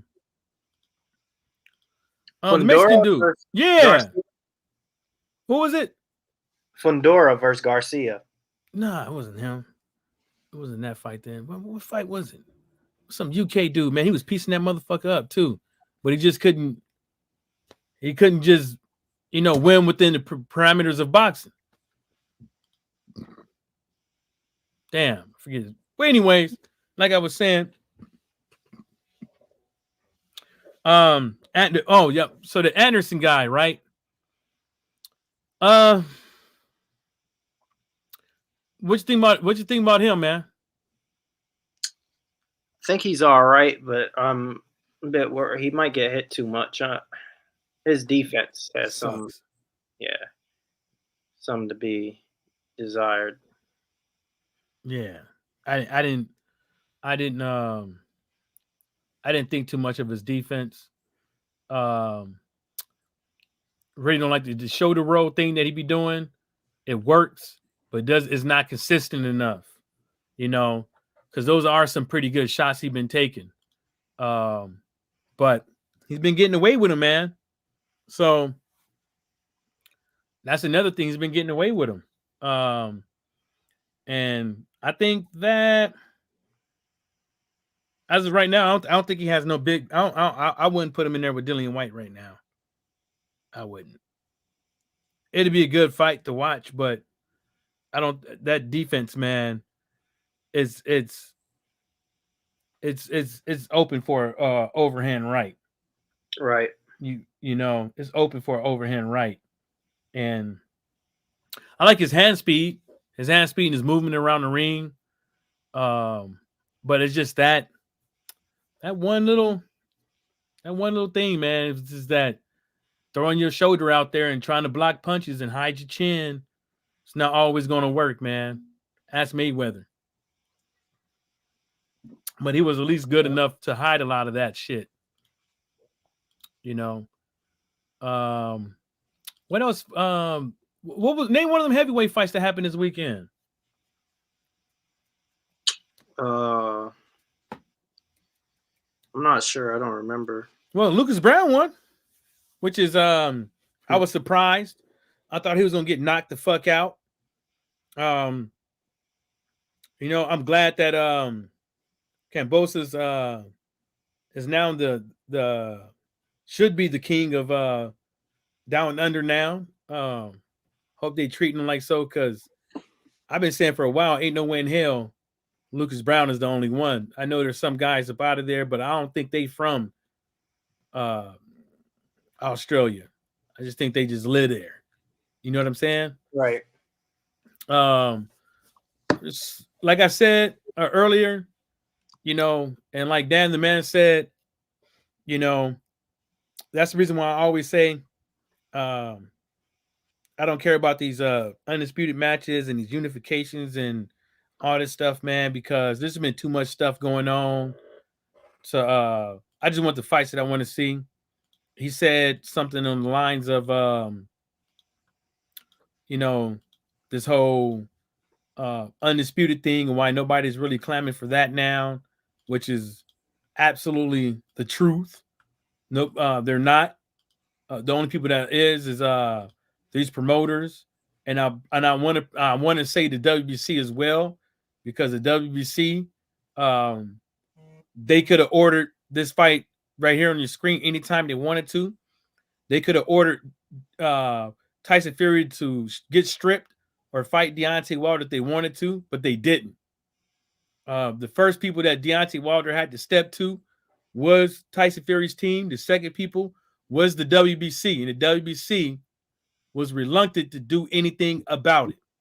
And that's a fact. That's the reason why I had to go to arbitration. And that's a fact. They didn't want to do anything. They didn't want to, they wanted, that's the reason why these guys are saying this shit. Usyk is where? Usyk is in Edward Hearn's pocket. Anthony Joshua, Edward Hearn's pocket. They ain't going nowhere. If they was to go somewhere, they would have went somewhere a long time ago. Instead, you have your own promoter trying to insinuate that you should step aside. Kind of crazy, ain't it? Basically. You know, I'm gonna tell fucking Watcher and Tyrone to not try to be great. Not like you said, Tyrone. It's like you're talking about tomorrow. You're not talking about now. All right. That's what that is. Like anything can happen. Tyson Fury could pop, get hurt. Y'all want to say he got mental issues? Anything can happen. Mm-hmm. Or he can say, I'm undisputed. I ain't fighting none of you motherfuckers. No more. I retire. Or he can do the Canelo until he's out of the game. Very man, I just don't. I just don't see how the way they think. And then the other thing you said, man, want to step aside money or losing do or die fights and talking about, oh man, I have plenty of money after boxing. I don't have to worry about this. They look back and see all they've done, which is just it's funny. They look back at the road that they've came far from, and literally they've just went up the sidewalk from their house. I mean, it's absolutely nothing, but they've believed in themselves that they've done so much. It's a loser mindset. It's loser DNA. It's loser DNA. I always want to be and do more in my life. I never sit down and be like, oh man, look at all I've done. Nah, once you're like that, then you don't want to do anything more. It's over. Mm-hmm. You always want to improve. You always want to get better. But when guys believe they're already there, when they haven't really done much, then it's just a recipe for disaster. Yeah, Ryan Garcia. Look, I mean, what has he done? I mean, he fought his best, came there to lose. There to lose. Being lying because he wasn't throwing shit. No, he dropped him. It was like, hold on, this isn't part of the plan. And we was on live too. I was like, I told y'all. But then he just fizzled out, and I was just like, what? But it's like one of those things, like you either want to win or you don't, man. You want to. Bottom line. I am not trying to get in the ring with nobody and getting hit upside my head and then talking about some step aside money. No. Step aside money. Peace and love, man, respect, competitor. I congratulate you for beating my ass. Yeah, but what is that going to do for you? Like nothing. Exactly. Like I tell people all the time, like that want to get mad and shit like that. Like chivalry and boxing ain't never like chivalry is dead, motherfucker. Like why the fuck you care about chivalry and boxing? Two dudes literally trying to beat their brains in of each other, and you want to talk about some chivalry.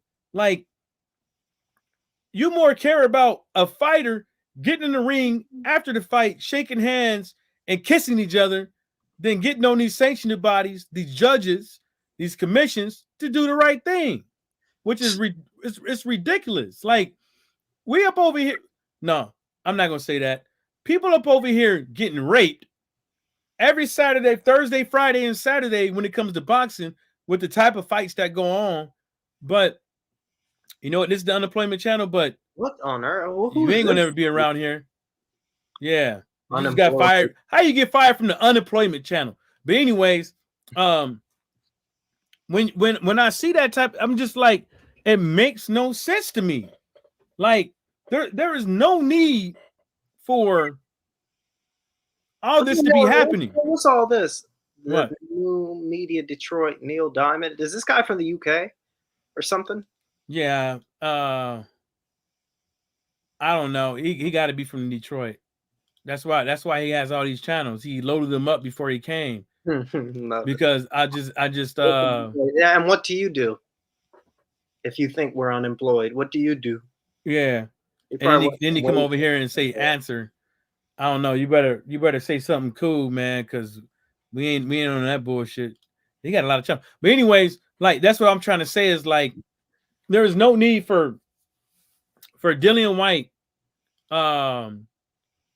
There's no need for all this stuff with Dillian Whyte to ever happen. Nope. You know what I'm saying? All Dillian Whyte had to do was negotiate with these guys. But instead, what they did was they wanted to do their own thing and hide the fact that they could do whatever the fuck they want. Yeah, basically. It's all that stuff, man. It's all the different things in politics and boxing. It's all a joke. I mean, it's like, and you know I don't like the Charlos. Most people are off the Charlos now, but there's one thing I like Jamal did. Jamal knocked the shit out of J-Rock, who all he did was run his mouth before that fight. And J-Rock tried to come over there and say, oh, man, good fight, blah, blah, blah. He said, get off me. And they called him a sore winner. Yes, he is a sore winner. So what? This is not about me congratulating you if I lost or you lost, whatever it is. I don't know you. I'm not friends with you. I'm just here to beat you, and I leave. That's it. That's all this is. There's no friends in this sport, man. That gotta be Pigeon Mike Tyson, man. Probably is. Because that motherfucker's relentless. Yeah, but like he was saying, man, like I don't like. I care more about things that it's the same guys who believe on that, the same idiots who fall for the they fall for the same stuff every time. These same guys who fell for the Plant Canelo stuff, right? The little scuffle at the weigh-in. These guys love scuffles at the weigh-in. They're like girls. They love the scuffle at the weigh-in. They love trash talk and all this garbage. How many times do we see people on here who are like us, who have their head on right, who says, I just want to see you at the fight. I just want to see when the punches are thrown, when the bell rings. Because people are tired of it. How many idiots are going to fall for the same exact trick? The scuffle, the punches, bitch that, fuck that, all this. It's so boring. It's so over it. When Tank pushed that little guy, who cared? Yeah. My brother came and called me and said, he pushed him. I told him, shut up, dude. You're a casual. Come on. Yeah, people was like, oh, some people said that's how they knew he was, bothered by him and stuff like that. Like bothered by him. No. Joke. Like if somebody, like if you was arguing with somebody, Tyrone, and y'all was in each other's faces, have you ever gotten an argument with somebody and y'all was in each other's faces and for no reason you just punched the motherfucker? You just push him off or whatever. No, punched him. That's what I did. Like it just for some people, for some individuals in certain situations, that's natural and they know it. You can't fucking put two people face to face and 100% of the time nobody tries to take a swing or push. You can't alone do it with two damn dogs. It could be the nicest dog in the world. When you keep putting that fucking dog, that nicest dog in the world, face in some other dog's face, eventually he gonna bite one of them damn dogs. Or at least bark. Trying to I don't understand. Man, these motherfuckers, man. This has to be Pigeon Mike Tyson, like, or that dude that's probably kept commenting on my shit, but it is what it is. There's some other stuff I wanted to talk about, but I can't remember what it was. He got 500 channels. That's what he's saying. You hear me? Yeah, man. I don't know. You can't block a 500 channel app, dummy. Keep clicking. I'm not. I'm controlling you. Yeah. Don't you have anything better to do though? Whoever this guy is. Nah, you don't. Anyway. Yeah, man. But what else been popping though? Nothing. Just Lomachenko versus Comey is next weekend, I think. Oh, that's gonna be cool. I think it's gonna be cool. I just hope that he comes in. Comey comes in not weight drained. I just want to see a good fight.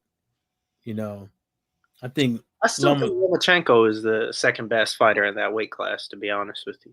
Yeah, he's pretty much a solid guy, but he just fucked around and tried to start late. Yeah. Fucked around and tried to start late. And well, I give it to them though, because the moment he was 28, he got not even a journeyman, like a decent guy. I think it was a journeyman, but decent guy's first fight, and then Toledo the second fight. I mean, you look back at it, we're not gonna see that. We might, I don't know, but we're not gonna see that anytime soon with somebody with that much amateur experience thrown in like that. I think a guy who even wins a medal at the Olympics should not be spending 30 fights or 40 fights or whatever it is, 50 fights fighting nobodies. I think within 9 fights, they've got to fight somebody serious. I think with Lomo, I think some way, shape, form, even if you don't like it, they did, it was a smart way of going about it. I think it was a smart way of going about it because at the end of the day, he was able to get up there pretty quick. Yeah, very quickly. We didn't have these. That's a guy. That's a group that said, listen, this guy's 28, 29. He has no time to be fighting bums. Right. That's another thing too. But he had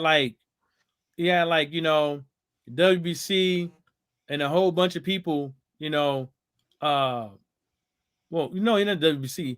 He had because I'm looking at something right now. I'm doing this. He had a whole bunch of people ride for him. Yeah, he did. Wrench me up, bro. I'll deal with business. He had a whole bunch of people riding for him, and it was a good thing because, for him, he was able, like you said, shed off all them years of having to do all the grind, the hard grind. You know what I'm saying? Yeah, he took an L, but they allowed him to bounce back. A lot of people, be up over here. They were like, oh, it ain't got nothing to do with the color of skin and this, that, and the third. But you just never know, because pinpoint me how was Loma able to get it done like he did? The skill, and they had the backing. They just put the money up and they put him right in. They rolled the dice. I mean, he spent years in this amateur thing, so you might as well just do it how it'll end up. It's better than some of these other fighters. Some of these other fighters take 8, 9, 10 years before they get a title shot or whatever because they're busy fighting nobodies. Yeah, but at least he had the. I think the only thing that got him was that he was seasoned. And that they didn't have to. They didn't have to sit up over there and try to build him as a fighter, and have a whole bunch of people talking about, well, he needs to fight somebody, this and the third, because we can look at Tank right now and we can say whoever he fights next, there's going to be a shitstorm. It's going to be a shitstorm if he come through talking about fighting somebody of lesser, same caliber or lesser caliber of his last opponent. And I don't want to hear this since he fought this guy and they want the distance and this and it was this and the third. That's the case. No, it's not. What I'm saying is that at the end of the day, at the end of the day, what's gonna happen is I think Kambosos is gonna fight Loma, and then I think then they're gonna try to make that fight because at the end of the day, they don't have Kambosos don't have that backing like that, and I don't think they could fight in Australia right now due to COVID. You know what I'm saying? Yeah. If he fights Lomachenko, he loses. He can't beat Lomachenko. Yeah. Yeah, I don't think I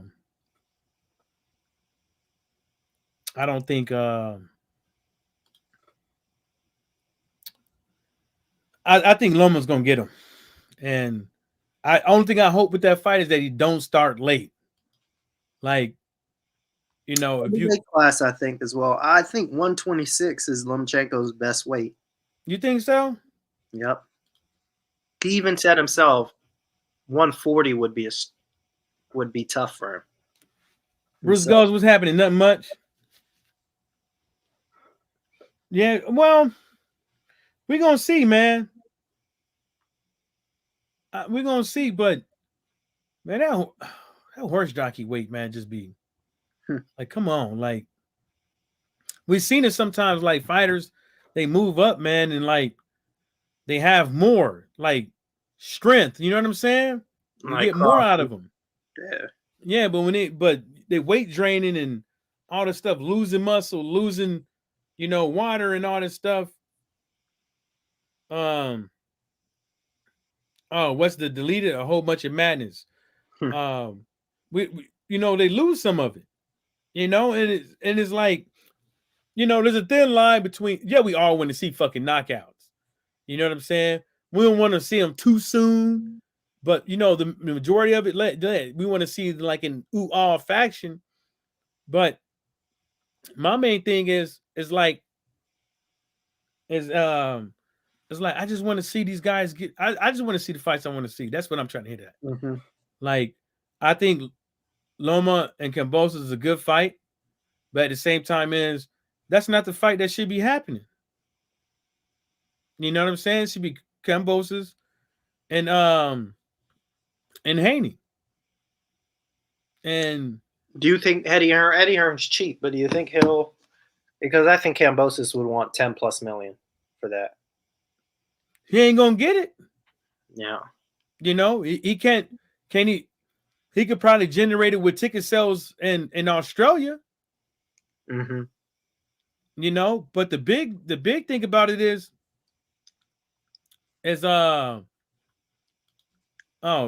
boxing with Sean. I guess that's so. I think that's a troll account. But anyways, I think that's the same dude. But we'll see.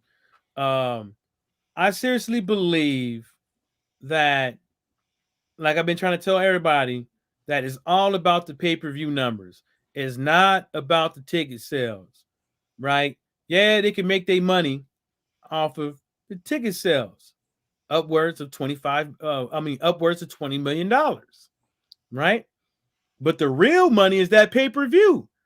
That real money is what you do. Is the pay-per-view. Is the pay-per-view and what you do, and then the flip side to that is international. The pay-per-view. Speaking about pay-per-view, I don't know if you're done. I don't want to move off. Go ahead. Like, what do you think about Leonard Ellerbe running his mouth, talking about? Thing is, I saw what's his name?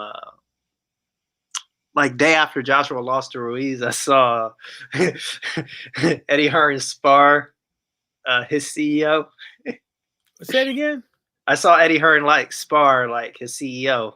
Oh shit! Frank Smith or whatever, you could probably find, and he actually threw a pretty decent body shot. He would dog stomp Leonard Ellerbe in his nose. Yeah, So I think years old. I seriously think if if fucking I seriously think just like Blood, man. When Blood Boxing said that look, if Edward Hearn was to go up to Leonard Ellerbe and cock back and slap the shit out of him, Leonard Ellerbe wouldn't do nothing. He would do absolutely fucking nothing. The dude is old. Not only that, he can't fight. He would be looking for fucking security. And there ain't no ifs, ands, or buts about it. He'll be looking for fucking security. He can't fight. And I don't see how people can. I don't see how people can even see that not so. Like, he has a gift of gab. Yes. He has a gift of gab. Yes. He dresses nice. Yes. He has nice sunglasses. Yes.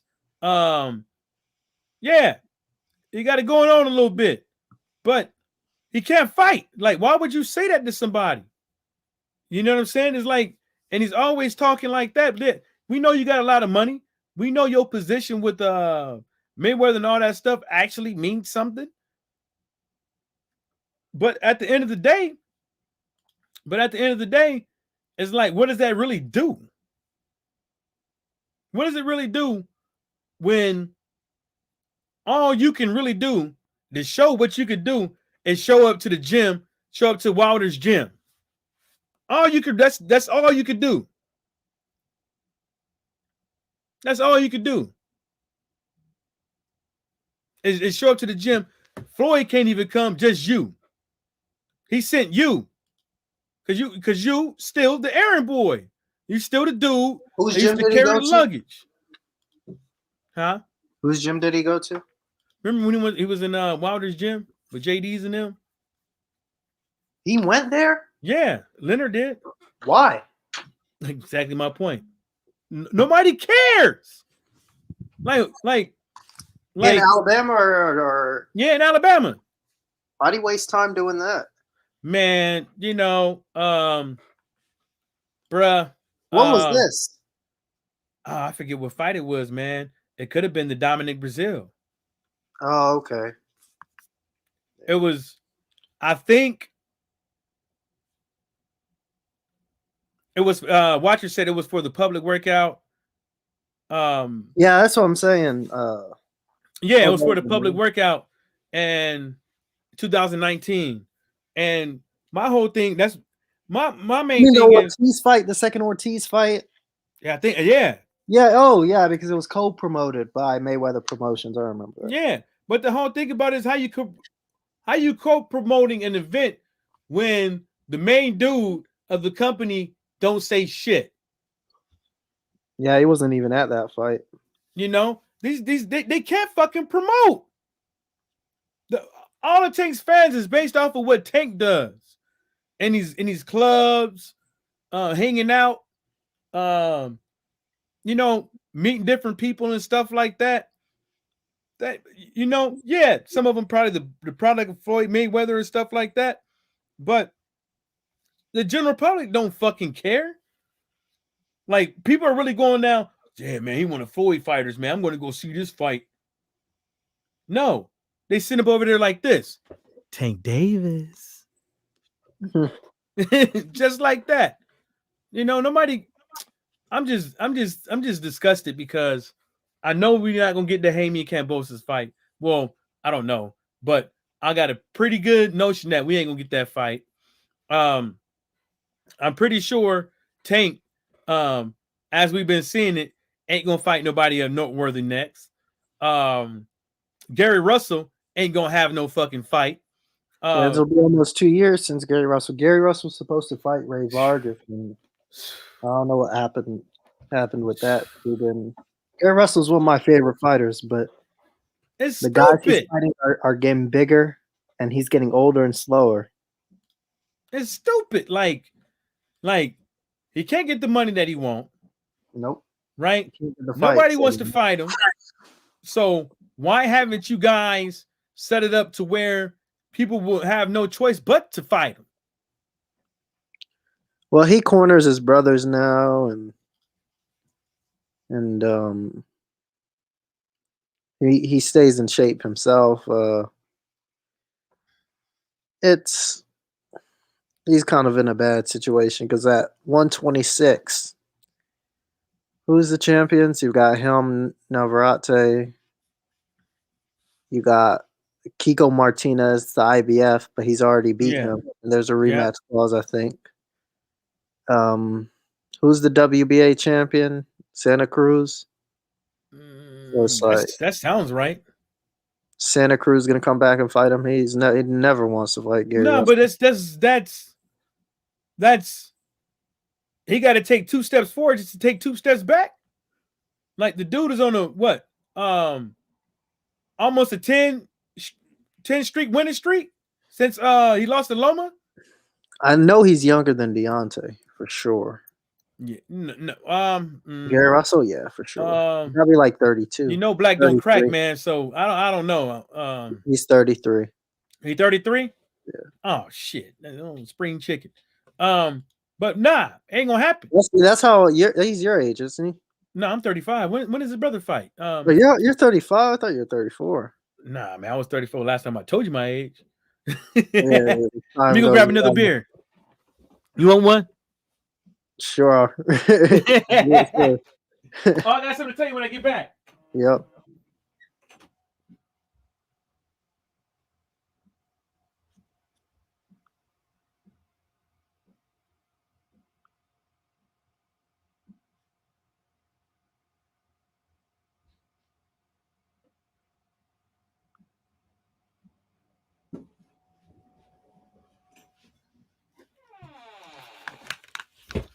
So you there?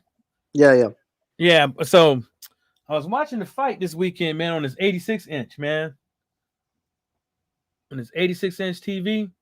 I'm gonna tell you what, Tyrone, man. Whew, man, that was looking good. Man, I got a 70 TV in 4 years, dude. I bought it. I bought that like I just got it too. I just got that. I got it Friday. No.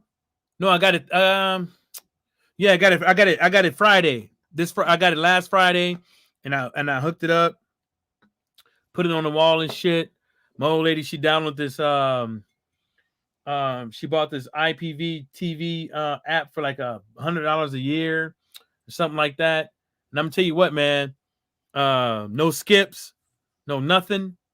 You get all the live channels. You get them as they come on. Like, you know, if you want to watch a TV show that comes on at 10, comes on at 10. It's pretty nice, man. And the quality was pretty good too. It wasn't like, you know, streams ain't the best quality, especially if you got an 86-inch, but it's well worth the money to watch fights on, man. I put it to you like that. Yeah, it was well worth the money. But like I tell people all the time is like when you married, you can split the bill. You don't have to necessarily buy. So we went I did $1,200. She did the rest. Yeah. Because she wanted to become a couch potato, I guess, watch her TV shows and stuff like that. Yeah. But yeah, man, that was a good investment. There's something else I wanted to say, but I forgot. My ass can never crypto. No, but you know, it's dip season. These meme coins, dude, I'm telling you, are about to blow, man. But it's dip season. Yep. Yeah, I'm buying more. I'm buying more stuff now. It's dip season. I mean, you know, Staples Center is now called what? Crypto.com. I mean, come on.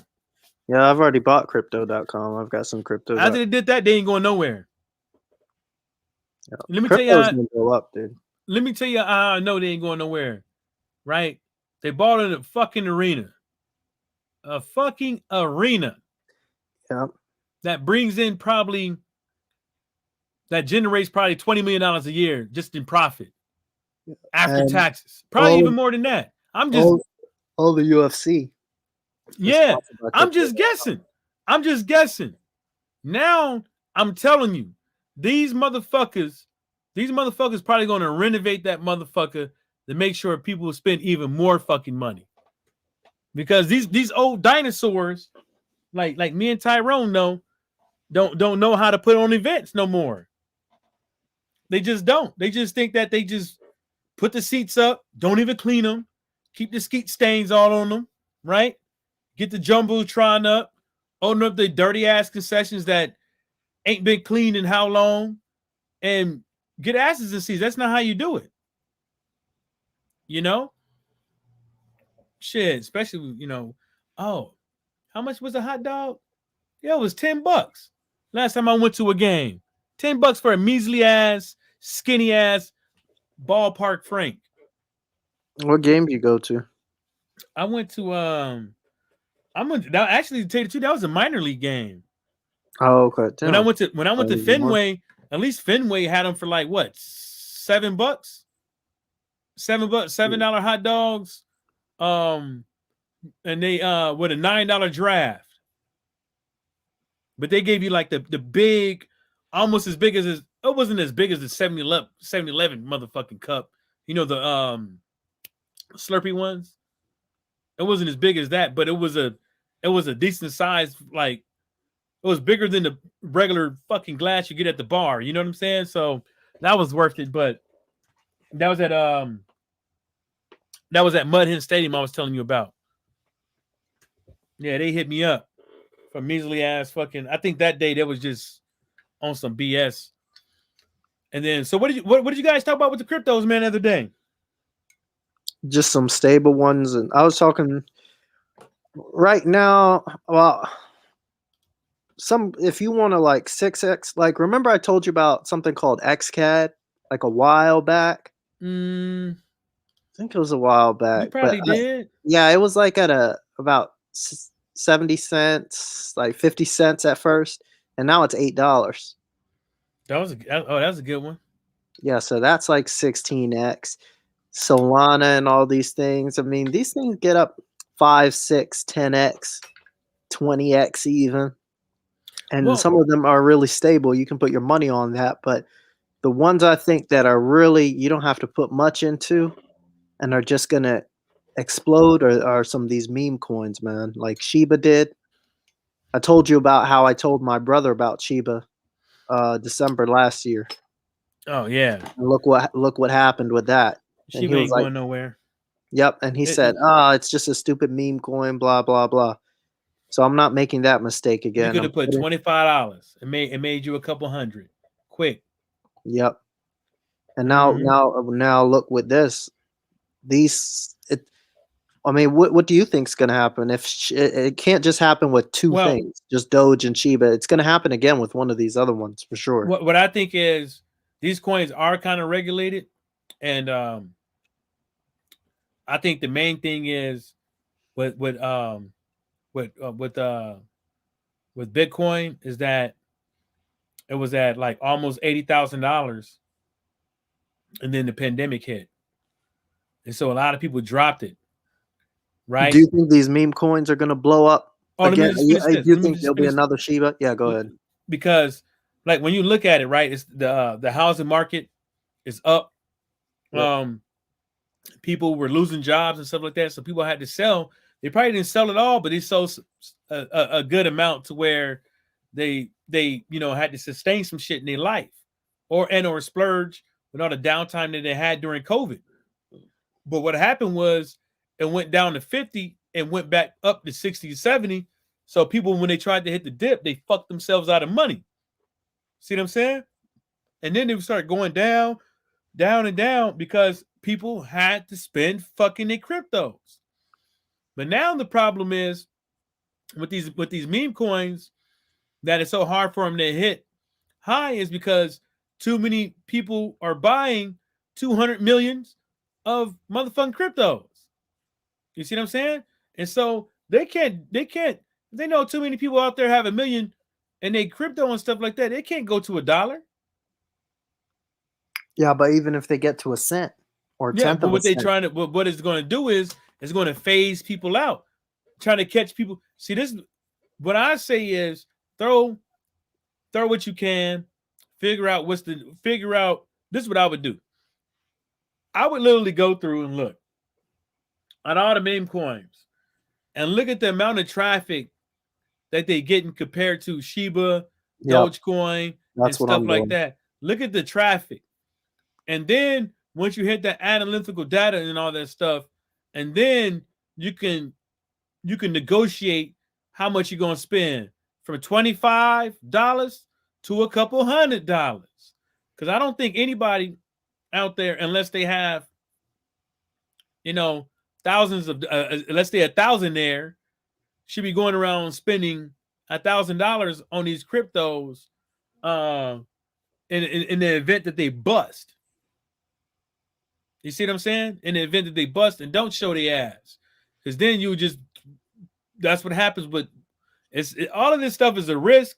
But I'm telling you, there's too many people out there dumping this money in there into these cryptos, and all it's going to come down to whoever has the most money, whoever has the most in that crypto has the most money. Yeah. So you think? I think this Shiba thing is going to happen again. I don't think this stuff lasts forever. I think the stable coins will win, like Bitcoin and whatever. Those Ethereum, those will win.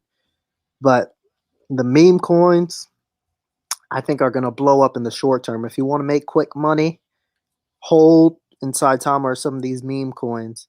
And even if they move, they might be 0.00000, even if it gets to 0.00004. You know what I'm saying?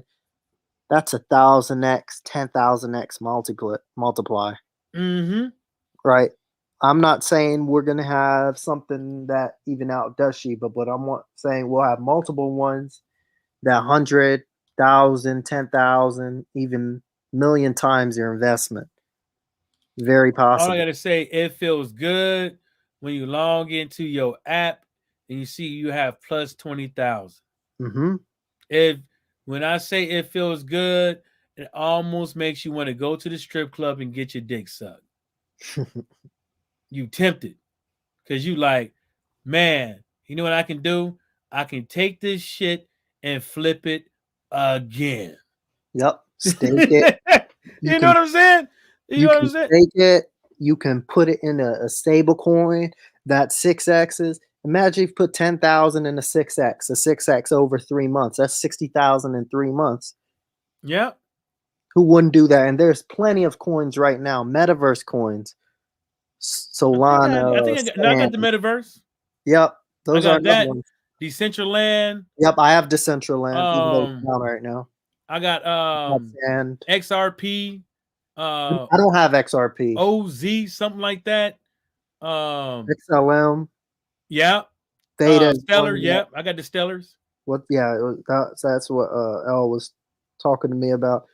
We're gonna be rich off this, man. I don't think, man, with this, my engineering career is over before it even begins, really. Man, I would just stick with it because I'm gonna work, but I'm gonna. You could just open up your own business.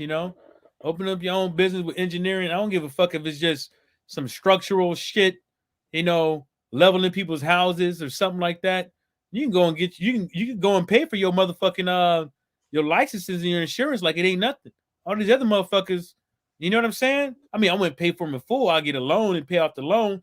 That way, you're just using somebody else's money and building your credit.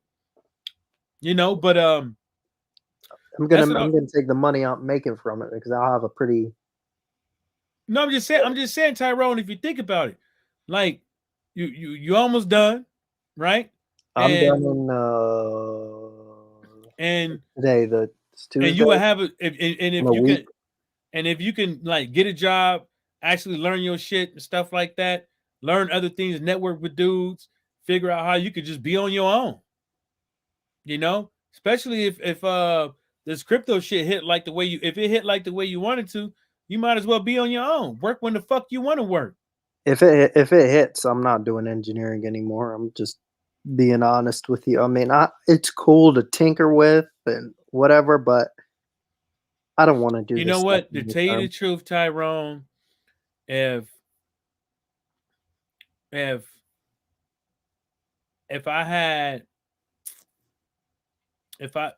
put it to you like this.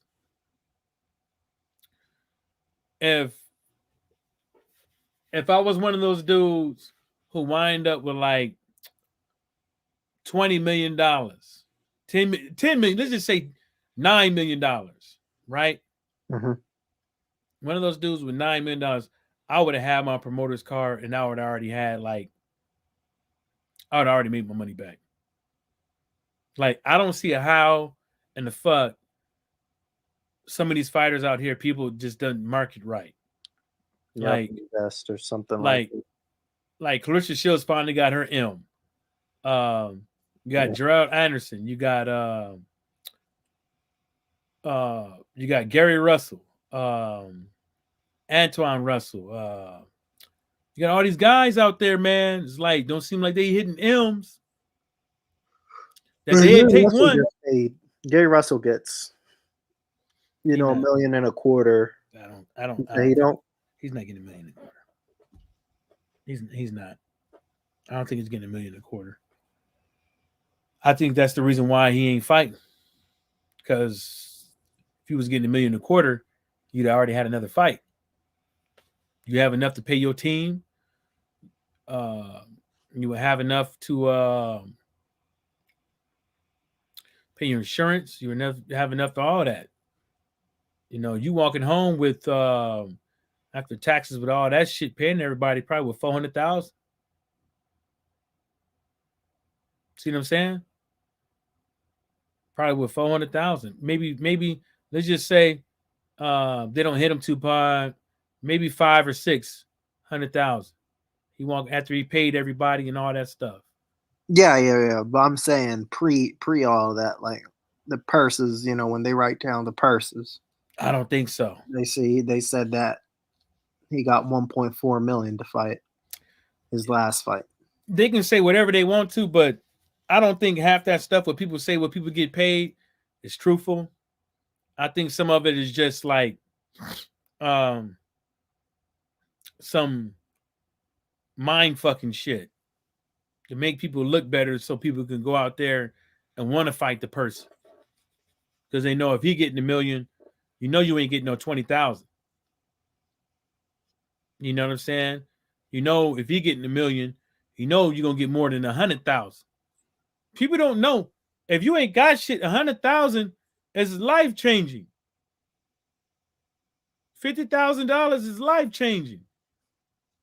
Right? You already got a car, you already got a house, you got a full-time fucking job, plus you a boxer.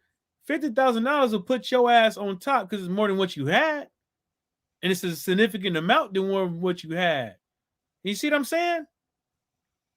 Now, 200,000, 500,000, 600,000 in that scenario is right there again.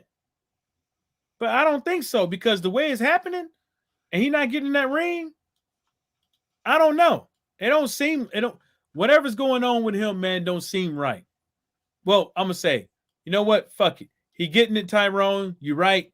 But at the end of the day, something just don't seem right, bro. Yeah, I won't be surprised if he just retires and starts focusing on coaching his brothers full time. Speaking of retirement, man, I think Sean Porter needs to get his black ass back in the ring and ditch his daddy. That's what I mean, you can still have your daddy around, but you got to tell him you JD's. You here because I want you here, not because I need you. You see what I'm saying? Mm-hmm. You here because I want you there, not because I need you. Because at the end of the day, it's like people said that about Devin Haney. People said that about the other dude with his daddy, right? My whole thing is like, you can have your daddy around, Sean, but you taking L's. This shit ain't working. Yeah, I think Kenny Porter stopped Sean Porter, not Terrence Crawford. Oh man, you ain't fucking lying. You can see it in his eyes he was hurt in the ring when Crawford was hugging him. And I think Crawford even fucking knew. So tired of these hypotheticals. Oh, he would have finished him. I would have thought it went 12, to be honest. Yeah, I was right with you.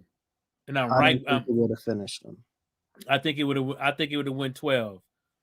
Because it wasn't like those knockdowns, it wasn't like he was getting up wobbly, No. like Wilder and shit like that. You Like, can wow. tell.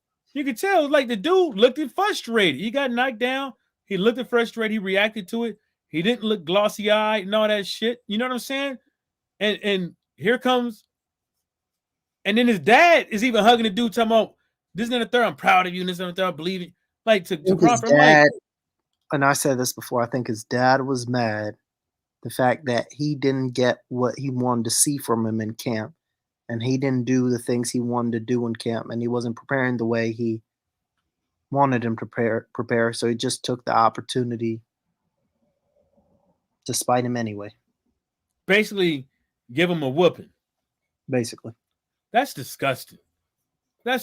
And everybody know it, but nobody wants to talk, but hit on it like really. Nobody wants to like literally say he's a bitch. Like he's a hater. Like I don't give a fuck what would have happened. Like you said, the hypotheticals. He would have got knocked out or it went 12 rounds. You don't stop a fight because of that or like that. Since when? What's the point of boxing? What's the point? Why you didn't pull out of the fight? I'm telling you, dude, they're gonna start stopping fights for guys who even blink at a gust of wind. They're gonna say he was hurt. Or you hear the wind come out of their stomach. Uh-huh. You hear the wind come out. You hear that? Oh, nah, man. That's over. Oh. Listen, they know what they signed up for. Oh. The referee's job is to make sure it's a clean fight. You've got to give the fighter every opportunity. If they make the count, they make the count. If they don't make the count, they don't make the count. Like that Yard thing, that other guy, he quit in there. You know, because he beat the count. The guy looked at him, waved it off, and the guy didn't complain. He ain't had no choice. Really, it was coming. I don't think he quit, but I just think that he didn't have no fucking like he was getting fucked up, and he thought he had it, and then he fought the guy. He fought him again, and he found out that damn, this is a different dude, and that's the problem with this community, dude. They think just because they change the narrative, they've already made out that Fury has beat Deontay 3 times, even though the first one is a draw, right? They've already made that narrative. And they think that a guy can't come in and make simple adjustments and come in better and just dominate the next fight. They think it has to happen the same way over and over and over and over again. I mean, so many people were picking the other guy instead of Yard this fight. Oh, that's he outboxed him so easily. Even though they changed the narrative, they made it seem like he just blew him away in the first fight, even though it was a close fight. And this second fight, he just said, "Fuck all this, man. I'm tired of these people talking about he can beat me. He's not better than me. Let me just go and make this adjustment, get right on top of him, and get him out of there." And he did that, and that's how you're supposed to do. Yeah, and that's what but I thought he was gonna do it, but you know, he wouldn't let us down. Just, you know, talking about some no sparring and shit. You know what I'm saying? Got too big for his own bridges. Yeah. Got too old. I thought he could have beat Kovalev too, and I think that Yard now. Dude, Yard can beat Joe Smith Jr., man. I've seen Joe Smith Jr. fight enough. I think if he keeps work, if I don't think it's Anthony Yard's style is I don't think the way he fought was all the way complete for him as a fighter, but I think that it was a start, and I think that it shows that if he can get you out of there, if he can't do it with him, he could do it with anybody else. And that I just think that, really to tell you the truth, I just think he need to do like he need to find another trainer. Yeah, he need to as well. I mean, I know you got fighters out there that they can make improvements and stuff like that, but you don't have to leave your trainer. You could just go somewhere for 6 months and learn some other shit. Go pay somebody. You got enough money. Give a motherfucker, $15,000, $20,000 to train you for a couple weeks. Get you to the, some more tools in your bag. Because what do you want to do? You want to keep on the same thing, or do you want to get better?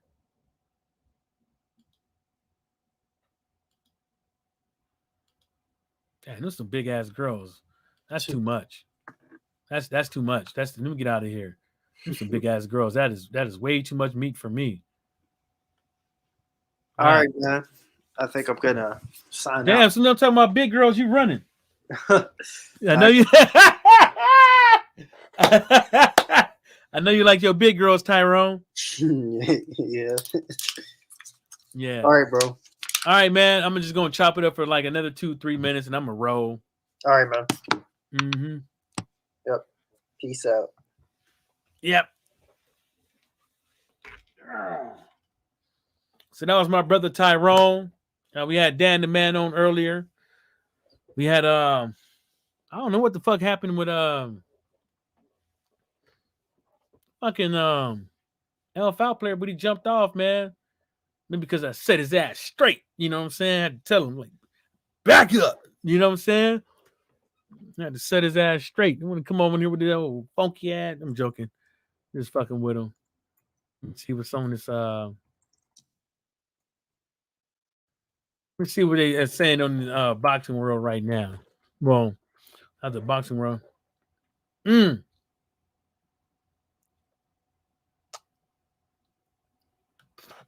Well, we was sitting up over here talking about Gary Russell Jr. and shit. And it looks like he is actually fighting somebody January 22nd.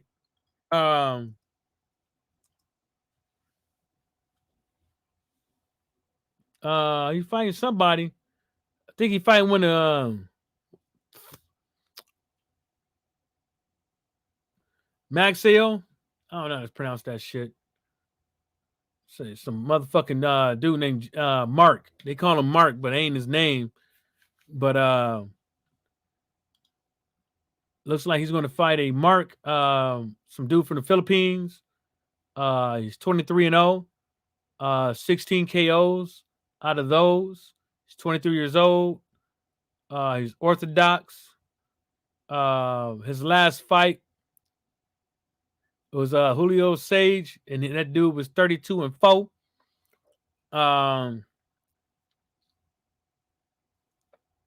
The dude before that was Pablo Cruz. He was 21-3. And everything up out of that was nothing of no significance. The article says Gary Russell to face Mark May G. Sayo and Showtime main event January 22nd. Site to be determined. I don't know where they got it from, but that's what the word on the street. I guess it says Showtime Championship Boxing main event. It's a 12-rounder. Okay. I just don't understand why he ain't got a fight and yet. But he has a fight now, January 22nd.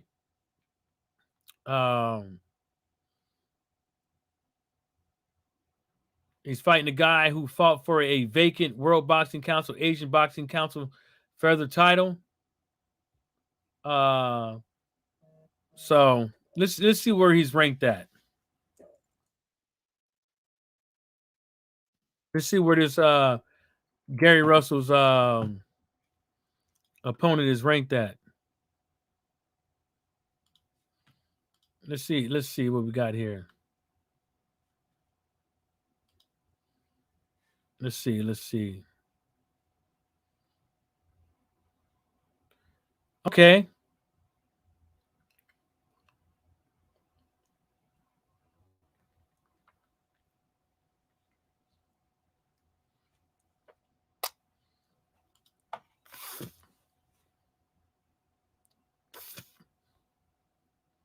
Trying to get where the fucking thing at? Okay, here's a spreadsheet. Here's the spreadsheet. Let me see where he's at. Hmm.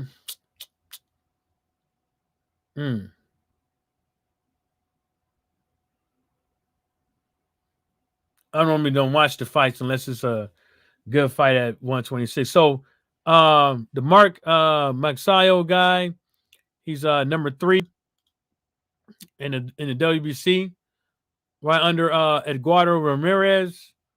He's number 7 under the WBA, under Kanzu. He's number 4 in the IBF under Mauricio Lora.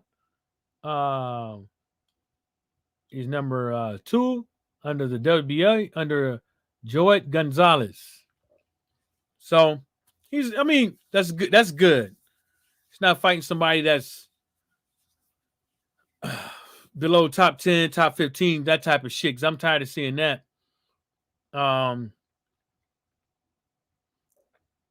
But let's see about this. Let's see about this. This other guys on here that's on the list. I'm trying to figure out why he can't fight for one of them straps, man. Why he can't fight none of them Kid Galahads or them Navaratis and shit like that. Trying to see what's going on. You know? Because Kid Galahad fought November 13th. I'm pretty sure he could have waited. Well, you know what? This is probably what they're trying to do. They're probably trying to get him up in the ring and fight somebody, knock that ring rust off, and maybe get one of those guys. But like I said, man, I think this list on Fight News is old. I hope this is up to date. I don't know, it just ain't seeming right to me. This ain't seeming right to me. So I think Gary should just start moving on up, man. At least stop at 130 or 135 if he can, at least. 135 at least. But that might be a little bit too late. Because of the simple fact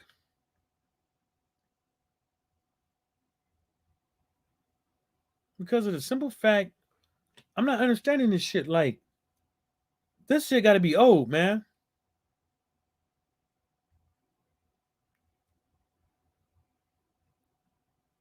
Oh, it is old. Because I'm looking at it like, I see all these Teofimo Lopez's shit on here, and I'm like, what the fuck? They ain't updated this shit. They still got Teofimo Lopez the champion and shit. I'm like, what the fuck? And I know some of these dudes on this list, I remember their name and they took some L's. And I'm not quite understanding this shit. But anyways, I'm not gonna hit on this shit. This shit's so hard. But I think Gary Russell just need to start moving on. I said this last year that he should have just start moving on up and making a name and these higher weight classes, 130, 135, 140. Gary Russell, man, he's not a bad dude. I think he's a very good fighter. But I don't think he has been getting the his just dues. And what I mean by that is, since you ain't getting that, is you should be out there working to make people respect your gangster. You know what I'm saying? If people don't want to fight you, there's ways to make them fight you, and people have been doing that. I like to use Dillian Whyte's career as a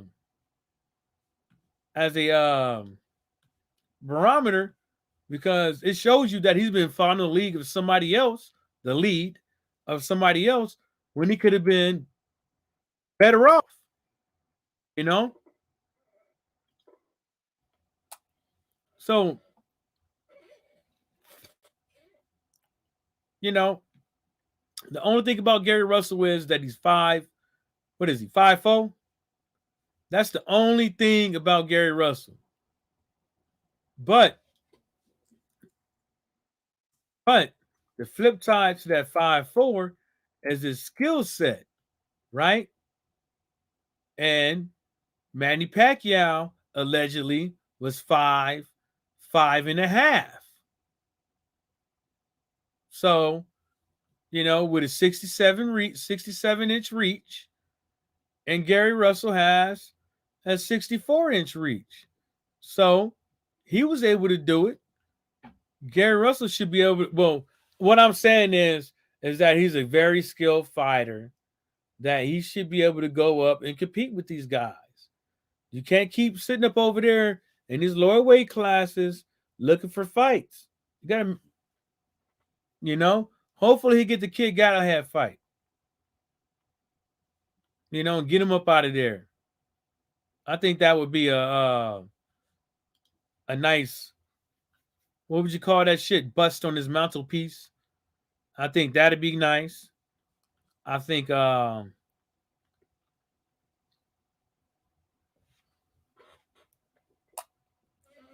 Navarrete fight would be good. You know, I think he could beat these guys. I mean, we saw him get we saw people get Leo Santa Snooze up out of there, and he's according to fightnews.com, he's sitting up over there with the WBA. What y'all think about old Ray Vargas, man? He all right. Ray Vargas is all right. I want to see him knock out one of them Japanese dudes in Japan, though. That'll get him right. Yeah, knock out one of them Japanese dudes in Japan. Fight that Kid Galahad guy in over there in the UK. Yeah. Isaac Dogbay, yeah. You can probably get some of that too. Mm-hmm. That's what, you know, this is just me talking shit. There's probably 3 people watching here or 2 people watching here or whatever, man. Y'all ain't got nothing to say, man? If y'all ain't got nothing to say, man, about to get out of here in a little bit. I'm just giving you all that news. Gary Russell's having a fight. I think it said January 22nd. That's some good news. He's been out of the ring for a minute. But he's one of those fighters, you know, he's still a fairly young guy. You know, he can still get it. Let's see something else. Once they got on Boxing Scene.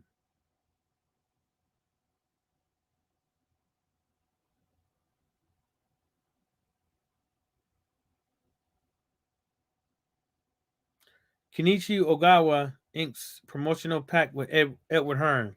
Good for you. Ray Jones, Tony Cotto, home head class of 2022 Boxing Hall of Fame inductees. That's nice. About time for Cooney, though. Oh, don't say Cooney on here. It says Tony. Well, that's about time for Tony. Let's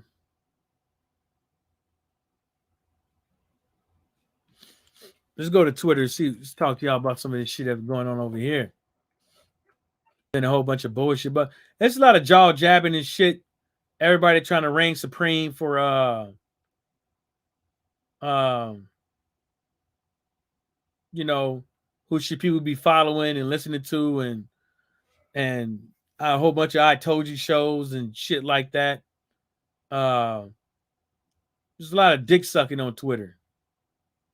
That's what I find. A lot of A lot of that, people just want to be famous.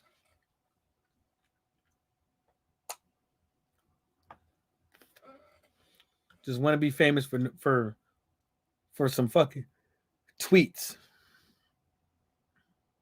There was something on here, man, that was pretty funny that I saw. Because I'm starting to see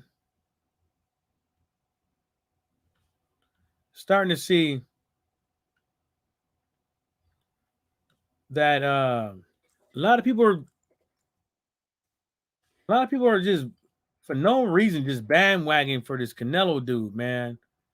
And this is not to say Canelo is not a good fighter or anything or a great fighter. It's just to say that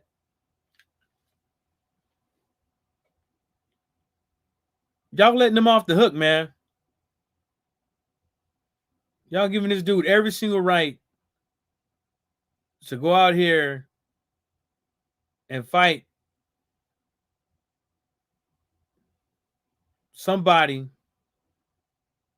that the fans don't want to see. Y'all giving him every single fucking reason, man. It's just people just don't want to sit up over here and just tell the truth on some of these fighters. If you don't like something, how come you can't just say it? Like,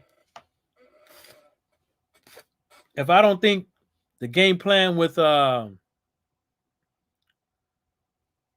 Wilder went right, how come I can't say it? I don't think it went right. I don't think the game plan was right. I told everybody, if he doesn't throw combination, he's not lighter on his feet, this was going to be the outcome, and that's what happened. At some point, we just going to have to be real. We just going to have to be fucking real with this shit, man. Damn, what's her fucking name? Raging something? Let me see if I can find it. So I was looking. Ah, there it is. Yep.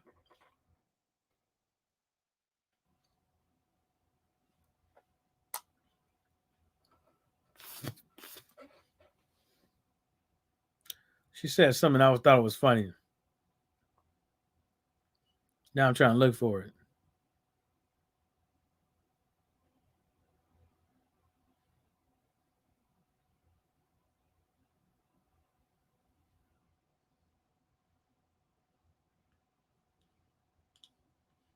Let me. I'm just gonna share.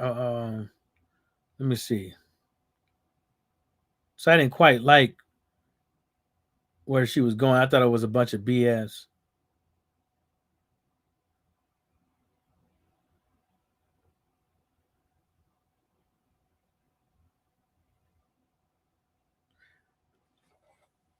It's not that one. But this one, she says, what was Floyd's issue with Canelo this week? Seemed really odd. Canelo was easy work for Floyd, but he's not easy work at all for these guys today. So while he's downplaying Canelo, what's that say about the guys losing to Canelo now? Well, guys that's losing to Canelo is a bunch of guys that nobody really picked them to win from the get-go. That's what the problem. That's what the problem is. You see what I'm saying? That's what the problem is. What the problem is, people keep giving people accolades for losses. Accolades for losses. How is that possible? So basically, you worried about what Floyd got to say about Canelo because Floyd probably has a hidden agenda or whatever the case may be. But what you should be asking yourself is, why isn't Canelo fighting the fights that you want to see as a fight fan? Why every time we turn around, it's Canelo versus somebody? Let's put it to you like this. Did y'all really wanted to see Canelo versus Plant? Was that the fight that y'all really wanted to see?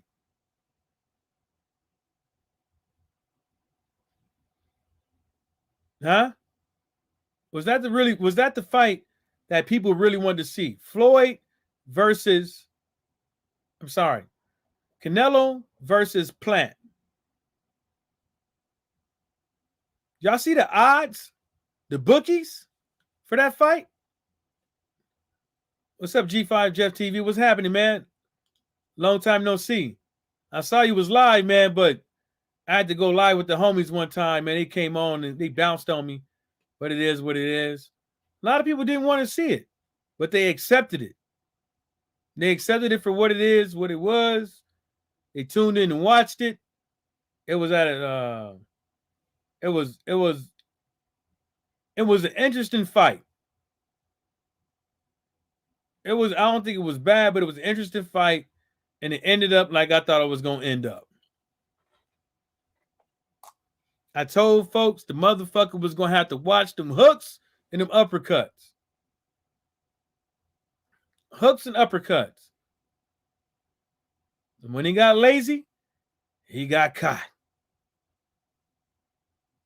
But that's not to say, yeah, I know people want to hit on what Caleb Plant was over there jaw jabbing in the ring. Pretty good for a guy that's this and that and the third, huh? Pretty good, huh? You know, but it would have been pretty good if you won. I didn't pick him to win. I told folks there was a way for him to win the fight. But I told them that it was highly unlikely. Highly unlikely. And it showed with the bookies. Oh, yeah, Jeff ITV. We know, yeah, he got the shots because of the belt. Outside of that, it was not on anyone's wish list. Yeah? Yeah?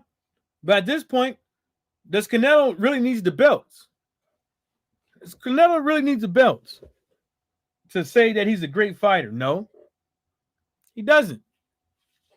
He needs to be undisputed and jaw jab about fighting the cruiserweight. And you see what happened with that. They couldn't make it like they wanted to. Couldn't do it like they wanted to. I told people about Kovalev that Kovalev should never took the fight. Nobody wanted to listen. Nobody wanted to listen to me. I said Kovalev shouldn't take the fight, especially if they're going to have some fucking weight clause to it. And the reason why I said that is because the dude was fighting. The dude had too much shit going on. He needed the money. And there was no if, ways, or way, buts around it. Kick the bitch, your friend, and the dog. Got medical records. Get told he got to pay some money. He agrees to pay it. He reneges on it. A little bit before that, he gets some little thing with a flight attendant. She say he groped her on the airplane. He needed the money. And now where Kovalev, matter of fact, where Kovalev at now?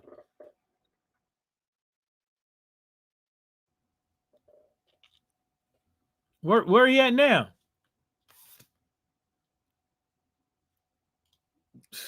That's what I'm trying to tell y'all.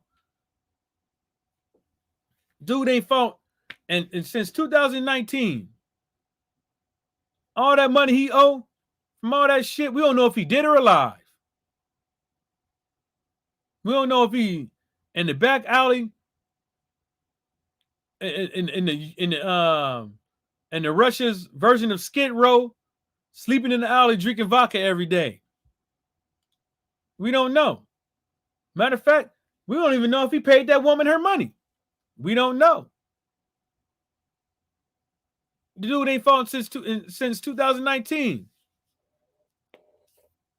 It's been 2 years. Then the Anthony Yard fight. Yeah, I saw how that went down. Anthony Yard gassed out and got whooped. Bad preparation and all that shit. You know? Then we got Billy Joe Sanders, another guy on record saying that boxing ain't really in him. Right? And according to a lot of people, they believe he quit.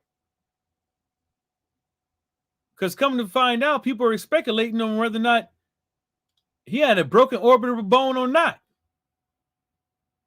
See what I'm saying? Uterine.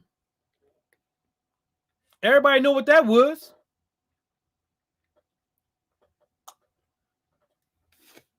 Callum Smith. Everybody knew what that was. Danny Jacobs. Everybody knew what that was. Everybody knew that Danny wasn't coming to let it all hang out in the ring. Rocky Fielding. Everybody knew what that was. So in the last 1, 2, 3, 4, 5, 6, 7 fights, in the last 8 fights, sorry. The only one I can say hands down that came in there to fight was Gennady Golovkin. When I say that, I mean like prepared and all that shit. No last minute bullshit. All that shit. The only one was Golovkin. That was the only one. Now, I know people can say whatever the hell they want to, but that's how I'm gonna put it. You know, I know there's some of y'all out there that got probably either better rational thinking or got some better talking points to combat what I'm saying. But this is just my opinion. I don't think those fights was what it was. Easiest way.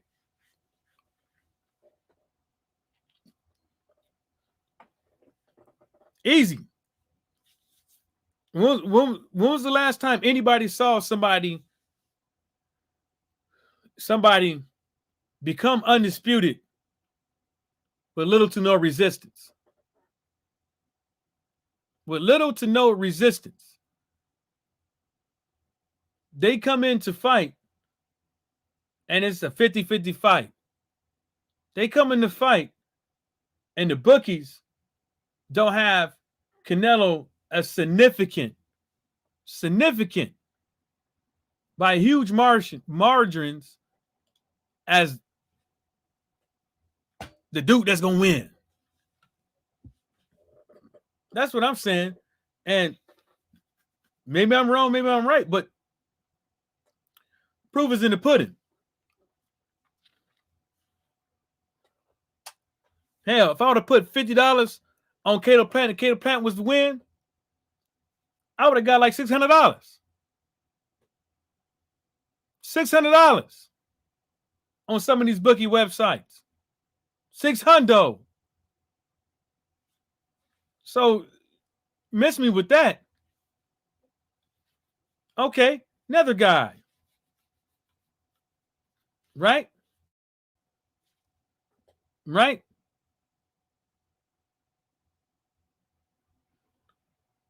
Danny Jacobs goes to fight Julio Cesar Chavez, right? Right? Then Gabriel Rosado, right? And he get a split decision. So, you can miss me with it.